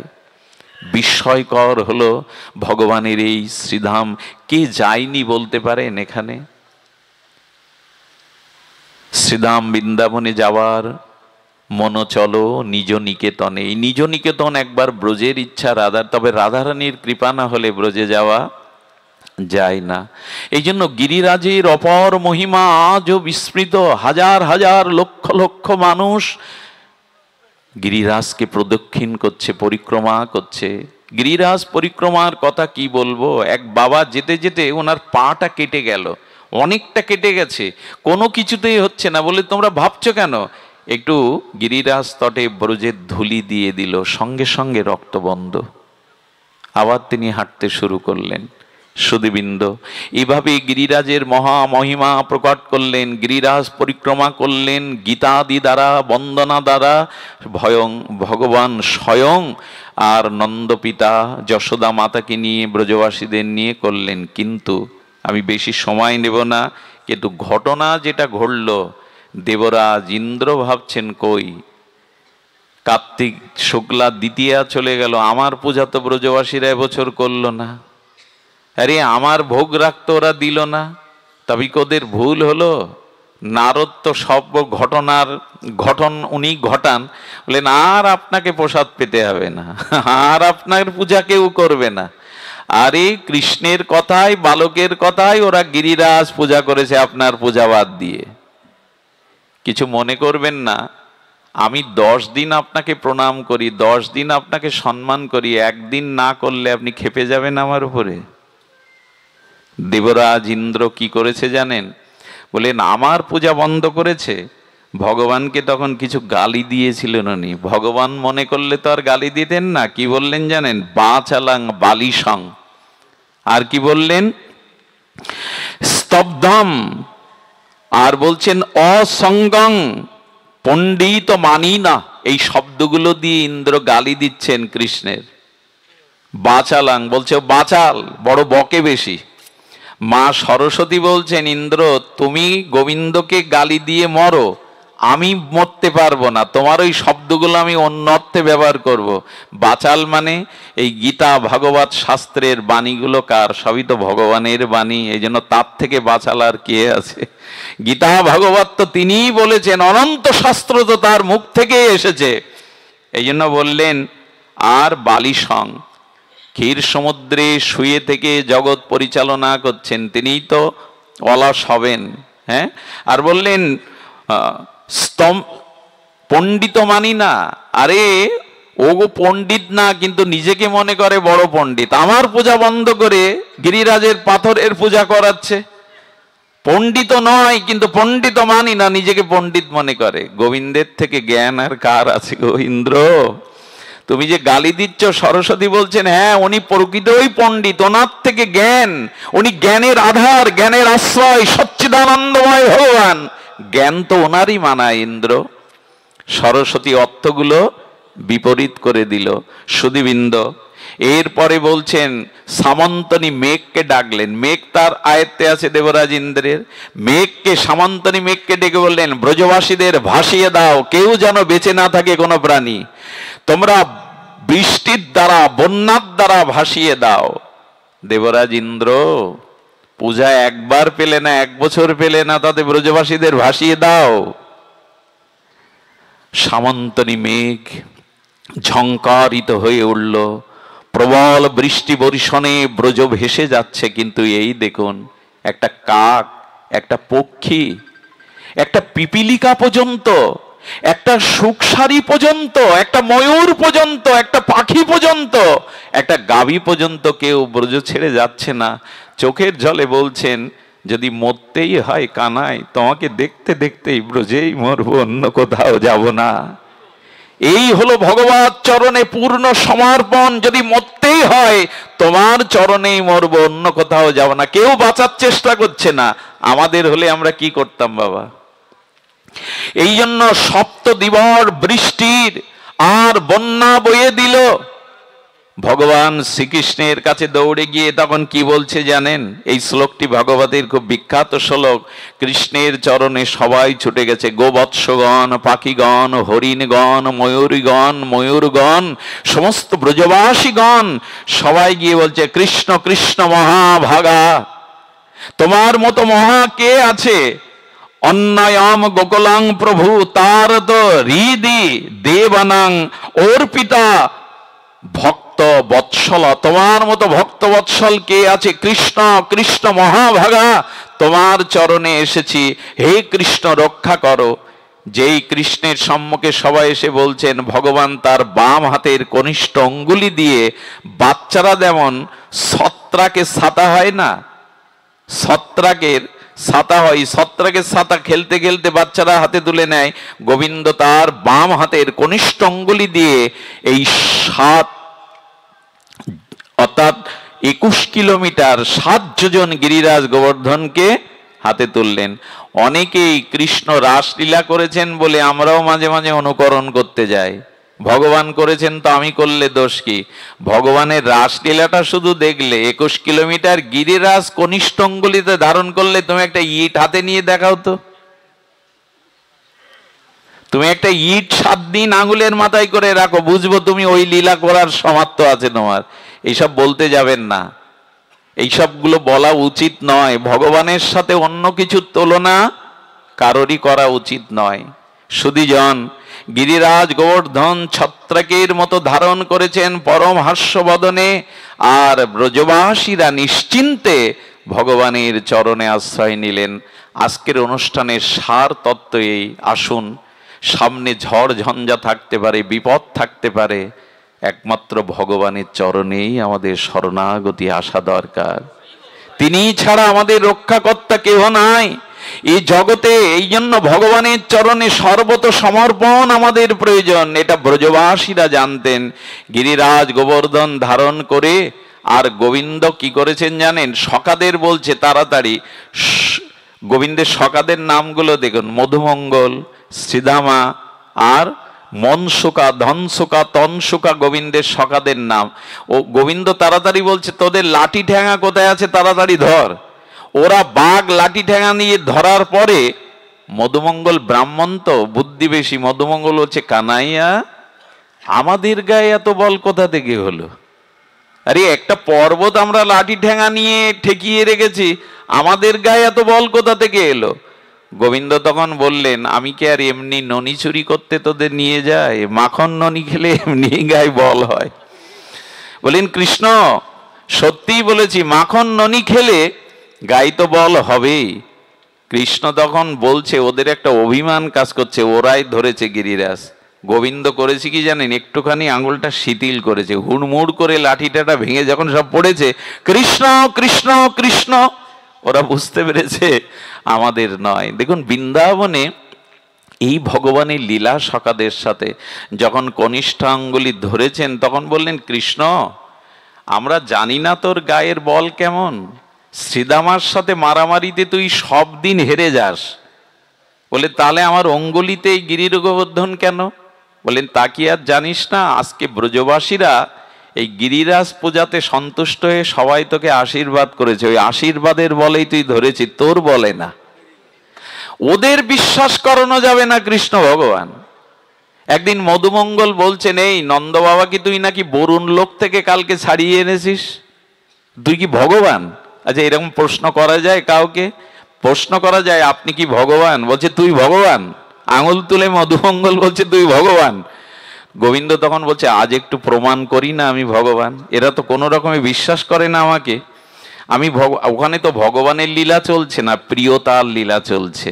এটাই ভগবান চেয়েছে, তাকে খুব বড় মনে না করে প্রিয় জ্ঞানে তাকে ভালোবাসুন। নিজের বন্ধু সখা পুত্র প্রিয় এই জ্ঞানে ভালোবাসা চাইছেন উনি। দেয়ালে টানানো ভালোবাসা উনি চাইছেন না, আকাশের ভগবানের ভালোবাসা চাইছেন না। আমাকে বন্ধু করে নাও, আমাকে সখা করে নাও, আমাকে পুত্র করে নাও, আমাকে প্রিয় করে নাও। প্রিয়া যেমন প্রিয়কে ভালোবাসে। গোবিন্দ পীতবরণ ধরে দাঁড়িয়ে আছেন, মুরলীধারী শ্যাম সুন্দর মদন মোহন ভুবন ভোলান রূপ নিয়ে দাঁড়িয়ে আছে। যে যে রূপে পারো, সখা রূপে, পুত্র রূপে, প্রিয় রূপে আমাকে ভালোবাসো। মধুমঙ্গল বলছে তুই ভগবান। গোবিন্দ তখন বলছে দেখ ভগবান না হলে কি গিরিরাজ আমি ধরতে পারতাম? বলে ও তো সবার আশীর্বাদে ধরেছিস, মারামারিতে হেরে যাস তুই, তুই ধরিসনি। বলে কি হলে বিশ্বাস করবি আমি ভগবান? ভগবানকেও আজ প্রমাণ দিতে বাধ্য করছে যে উনি ভগবান কিনা। আহা ভক্তির কি মহিমা! দেখ কৃষ্ণ, দেখ কানাই, দেখ লালা, তুই ভগবান না। ভগবানের তো 4 হাত থাকে, 8 হাত থাকে, 10 হাত থাকে, 4 মাথা থাকে, 5 মাথা থাকে, তোর তো 2 হাত। আর সব দেবদেবী ভগবানের একটা বাহন আছে, শিবের বৃষ, মা দুর্গার সিংহ, সবার আছে, বিষ্ণুর গরুর আছে, তুই তো গরু ছাড়া কিছু চিনিস না। তো তোকে কি করে ভগবান আজ পরীক্ষা দিতে হচ্ছে ভগবান কিনা। আচ্ছা, জলেতে যদি কোনো লোহার শলাকা ফেলে দেন, বাঁধবে না, নিচে চলে যাবে। কিন্তু ওই জলটা যদি বরফ হয়ে যায়, যাবে ওর মধ্যে কিছুটা যাবে, কিন্তু ওটা যদি কাঠে লোহার প্রেক দিলে আঘাত না করলে ঢুকবে, আর লোহাতে তো ঢুকবেই না। ওদের প্রেমটা কৃষ্ণ ভগবান না, কৃষ্ণ আমাদের প্রাণ সখা, হৃদয়ের সখা, ওখানে কিছু ঢুকবে না। ওখানে যতই তুমি ভগবান বলতে, এই ভালোবাসাটাই তো চেয়েছে ভগবান, এই ব্রজের ভালোবাসা। ব্রজ কেন মহিমান্বিত, এখানে ভগবানকে তারা নিজ প্রিয়, এই ভালোবাসাটাই তার চাওয়া। ঐশ্বর্য জ্ঞানেতে সকল জগৎ মিশ্রিত, ঐশ্বর্য শিথিল প্রেমে নহে মোর বৃত। যারা আমাকে খুব বড় মনে করে আর নিজেকে খুব ক্ষুদ্র মনে করে, তার সাথে প্রেম কি করে হবে? সমানে সমান না হলে ভালোবাসা প্রেম জমে না। আমাকে ওই রূপে ভালোবাসো, এই কথাটা বলবার জন্য এই লীলার অবতারণা করা। গোবিন্দ তখন বলছে, চোখ বন্ধ কর, আমি হাত দেখাচ্ছি তোদের। গোবিন্দ তখন 12 হাত সৃষ্টি করেছেন। আর কি করেছেন? গরুরকে বললেন, আমাকে পিঠে নাও। যেই গরুর আর 12 হাত তুলেছেন, মধুমঙ্গলকে বলছেন, এইবার চোখ খোল। মধুমঙ্গল চোখ বড় বড় করে দেখে, তো 12 হাত গরুর। সঙ্গে সঙ্গে মধুমঙ্গল এগিয়ে আসছে। কৃষ্ণ মনে করেছে এইবার ভগবান বলে আমাকে প্রণাম করবেই। মধুমঙ্গল কাছে এসে কান ধরে বলছে, বেটা লাভ, ওর পিঠে আমি উঠবো এখন, ভেলকি দেখাচ্ছিস আমার সাথে। গোবিন্দ হাত জোর করে গরুরকে বলছে, চলে যাও, এখানে আর কোনোদিন এসো না। এরা আমাকে যেভাবে ভালোবাসে, এখানে ভগবান হলে এই ভালোবাসা, এই লীলা চলবে না, কখনো আর এসো না। এরা রাধারানীর জায়গা, এটা ব্রজভূমি, এখানে আমি ঈশ্বর নয়, এখানে ওদের সখা মাত্র। নালে এটো খাওয়ানো যায়? ভগবানকে মুখের মিষ্টি ফলটা এটো করে দেখে কোনটা মিষ্টি, সেইটা তুলে দেয়। আহারে, এক গোপী গিয়ে কি করেছে জানেন? বলতে গেছে রাত্রে কোন কুঞ্জে আজকে মিলন হবে, কোন কুঞ্জে আজ লীলা হবে, অভিসারিকা রাধারানী যাবে। কিন্তু যশোদা বসেছে, বলরাম বসেছে, ওর মধ্যে গোপী বলবে কি করে কোন কুঞ্জে কৃষ্ণ আজকে যুগল মিলন হবে? তা গোপী গিয়ে দেখে কৃষ্ণের হাতটা, মায়ের সাথে বসেছে তো, কৃষ্ণের আঙুলগুলো এইভাবে দিয়ে মাটিতে দিয়েছে। গোপী গিয়ে পায়ের বুড়ো আঙুল দিয়ে গোবিন্দের একটা আঙুলে চাপ দিচ্ছে। পারবেন তো ভগবানের পায়ে হাত দিয়ে, পা দিয়ে চাপ দিতে? মানে এক একটা আঙুলের এক একটা সংকেত ছিল। গোবিন্দ যেদিন দাদা বলরাম উত্তর গোষ্ঠে আসছেন, ললিতা বিশাখা রাধারানীকে প্রেমময়ীকে নিয়ে চিলেকোঠায় দেখতেন, দাদার সাথে আর কথা বলা যায় না। গোবিন্দ কেশ দেখাতেন। কেশ দেখাতেন মানে আজকে কেশর কুঞ্জে দেখা হবে, কেশর কুঞ্জে। লীলাময় এমনি করেই লীলা করেন। লীলাগুলো আবার মানসী লীলা ভাববেন না, নায়ক নায়িকার লীলা ভাববেন না, তাহলে কিন্তু সর্বনাশ এসে দেখা দেবে। ওইখানে রক্ত মাংসের কোনো বিষয় নয়। সতর্ক হয়ে শুনুন, গোবিন্দ এই প্রীতি চাইছে, বললে আর এসো না, এটা ঐশ্বর্যের জায়গা নয়, এটা মাধুর্যের জায়গা। আজকে যখন ওইভাবে ধরেছে, মা যশোদা দেখছে আমার গোপালের আঙুলটা যেন ফুলে গেছে। আসলে কি ফুলে গেছে? মার দরদ হচ্ছে, কানাই কানাই রে, তোর আঙুলটা কেমন লাল হয়ে গেছে। ওখানে মাখন টেনে দিচ্ছে, আর বারে বারে মাখন খাওয়াচ্ছে, বারে বারে তার ননি তুলে দিচ্ছে। গোবিন্দ বলল, ভালোই হলো, খুব ভালোই হলো। আচ্ছা, ব্রহ্মা গোবৎস হরণ করলে ব্রহ্মাকে অভিশাপ দিয়েছিলেন যে তুমি ভক্ত চরণে অপরাধ করেছো, তোমাকে যবন কোলে যেতে হবে, হরিদাস রূপে। ইন্দ্র যে 7 দিন ধরে এত অত্যাচার করলো ব্রজবাসীদের, ইন্দ্রকে অভিশাপ দেয়নি কেন? কেন দেয়নি জানেন?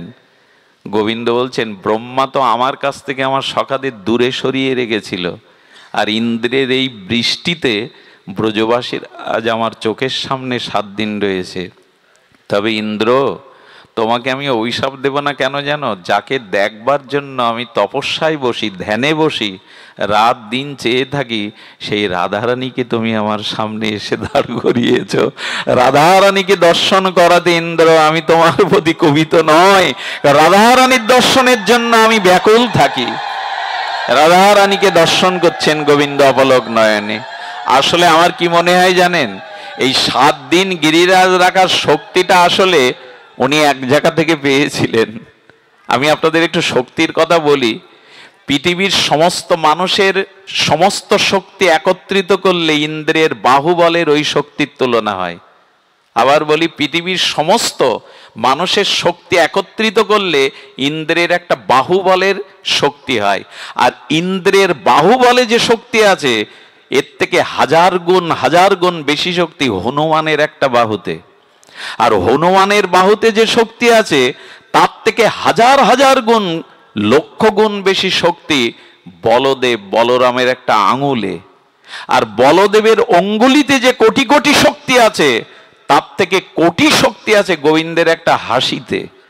আর গোবিন্দের হাসির মধ্যে যে শক্তি আছে তার কোটি গুণ সুখ রাধারানীর নয়নের কটাক্ষ প্রেম দৃষ্টিতে। জয় রাধে, দৃষ্টি রাধারানীর দৃষ্টিতে। আরে নারদ গিয়ে বলছে কংসকে, কংস কৃষ্ণকে তুমি মারতে পারবে না, অগাসুর বগাসুর পুতনা অরিষ্ট দানব কোনো কিছু দিয়ে কৃষ্ণকে মারতে পারবে না, কারণ কৃষ্ণের প্রাণ একজনের হাতে। আচ্ছা, আমার প্রাণ যদি আপনার কাছে থাকে আমাকে মারবেন কি আপনি? নারদকে বলছেন, দেবর্ষিপাদ আপনি কেন এতদিন বলেননি তবে কৃষ্ণের প্রাণ কার হাতে? বলো, রাধারানীর হাতে। আপনি যদি রাধারানীকে বধ করতে পারেন তাহলে কৃষ্ণ এমনি বধ হয়ে যাবে। নারদের ইচ্ছা কি জানেন? রাধারানীর মহিমা দেখবার জন্য। যদি কংস কৃষ্ণের সামনে না গিয়ে রাধারানীর সামনে যেত তবে কেমন মানাতো। কংস গেছে, মেঘ হয়ে আসছে, ললিতার সাথে ছোট্ট রাধারানী, কিশোরী রাধারানী খেলছিলেন। বললেন, ললিতা ওই মেঘ দেখছিস না? মেঘ না, কংস আসছে আমার কাছে। বলে, তাহলে তো আমাদের খেলা হবে না। বলে, খেলাটা আজ বেশি জমবে। রাধারানী একটা গন্ডি দিয়ে দিলেন, গন্ডির পাশে এসে কংস যেই ওখানে রূপ নিয়েছেন ললিতাকে পাঠিয়ে দিয়ে বললেন, ওই সরোবরে স্নান করে আমার কাছে আসতে বল। নিয়ম হলো রাধারানীকে দর্শন করলে সরোবরে স্নান করতে হবে। যেই ডুব দিয়েছেন কংস সখী রূপ নিয়েছে রাধারানীর করুণাতে। সখী রূপ নিলে আর কংসত্ব থাকে? এসে রাধারানীর চরণে বললেন, আমার আজ্ঞা করুন সেবার। তোমাকে আর কি সেবা দেব? গোয়ালের গোবরগুলো আজ থেকে কাটো। এই হলো রাধা, এই হলো রাধারানী। 6 মাস এইভাবে গোবর পরিষ্কার করছে। রাধারানীর সেবিকা হতে পেরে ধন্যর পূর্বে স্মৃতি মনে নাই। একদিন শ্যামসুন্দর এসে বলছে, রায় ওকে যদি ছেড়ে না দাও আমার লীলা হটবে না। যে লীলা করবার জন্য আমার আশা, ওকে পূর্বের রূপে ছেড়ে দাও। গোবিন্দের কথাতে রাধারানী ললিতাকে বললেন, আবার স্নান করতে বল। আবার কংসের পূর্বের রূপ ফিরে পেল। কানে মোড়া দিয়ে বলছে, এখানে আর কোনোদিন আসবো না। এই হলো প্রেমময়ী রাধা। আগে আমরা কৃষ্ণ না বলে আগে রাধা বলি কেন? রাধে নামটা নেই কেন?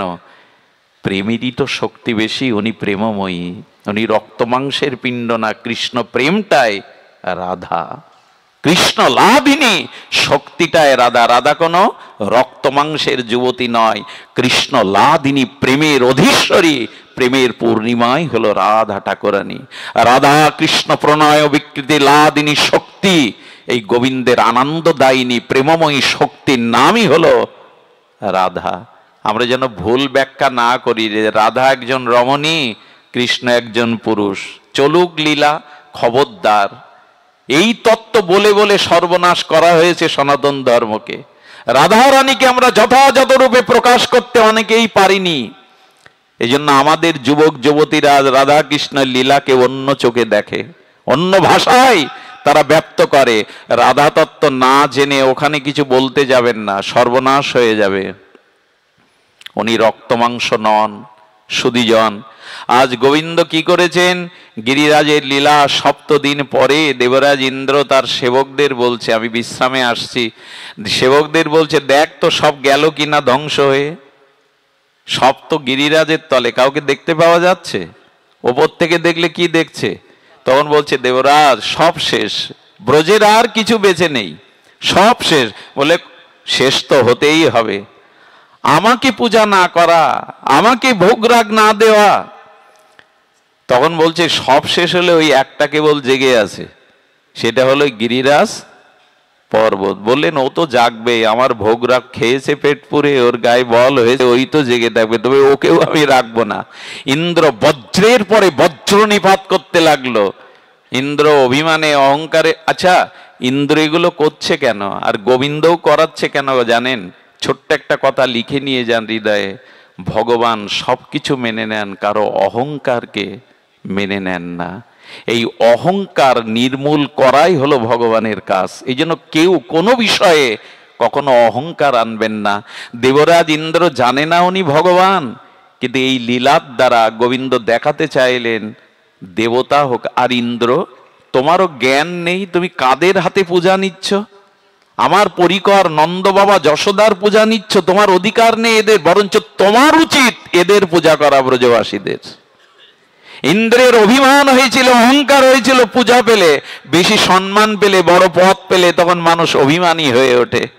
এই অহংকার দূর করাই গোবিন্দের অন্যতম লীলা, অন্যতম কাজ। অহংকার কেউ করবেন না, সেটা রূপের হোক, ধনের হোক, পদ প্রতিষ্ঠার হোক। গোবিন্দ এই লীলাই, এই লীলার দ্বারা আমাদের শিক্ষা জানাচ্ছেন জগৎকে। দেবরাজ ইন্দ্র তখন বললেন, আরে দেখ, ও পর্বতটাও শেষ হয়ে গেছে। করজোরে গিয়ে দেবরাজ ইন্দ্রের সেবকগণ বলছেন, একটা পাতাও নষ্ট হয়নি, গিরিরাজে যে বৃক্ষগুলি আছে একটা পাতাও নষ্ট হয়নি, পিঁপড়েগুলোও নষ্ট হয়নি। দেবরাজ ইন্দ্র তখন জগতে ব্রজে নেমে এসে ধ্যানের দ্বারা দেখলেন, এ কি করেছি আমি, কাকে আঘাত করতে চেয়েছি আমি, এরা কারা? আমার পরম ইষ্ট, আমার হৃদয়ের দেবতা স্বয়ং ভগবান লীলা করছে, আমি তার উপরেই অত্যাচার করেছি। সুরভি গাবিকে ডাকলেন আর দেবরাজ ইন্দ্রের চোখের জল দিয়ে গোবিন্দের চরণে ক্ষমা প্রার্থনা করে বললেন, ক্ষমা করো, অবুঝ আমি। এই ক্ষমা চেয়ে চোখের জলে আর সুরভি গাভীর দুগ্ধ দিয়ে গোবিন্দের চরণ ধুয়েছিলেন। ওই জলটা যেখানে গড়িয়ে পড়েছিল তখনই সৃষ্টি হলো একটা কুণ্ড, এর নাম গোবিন্দ কুণ্ড। আমি কয়েকবার গিয়েছি, গেলে আপনার মন অন্যদিক, এখনো এই কাল কোলাহলের যুগে গোবিন্দ কুণ্ডে যদি যান আপনি, আপনার মন কেড়ে নেবে। মন অবশ্যই রাধারানীর চরণে আপনার আকুতি আসবেই।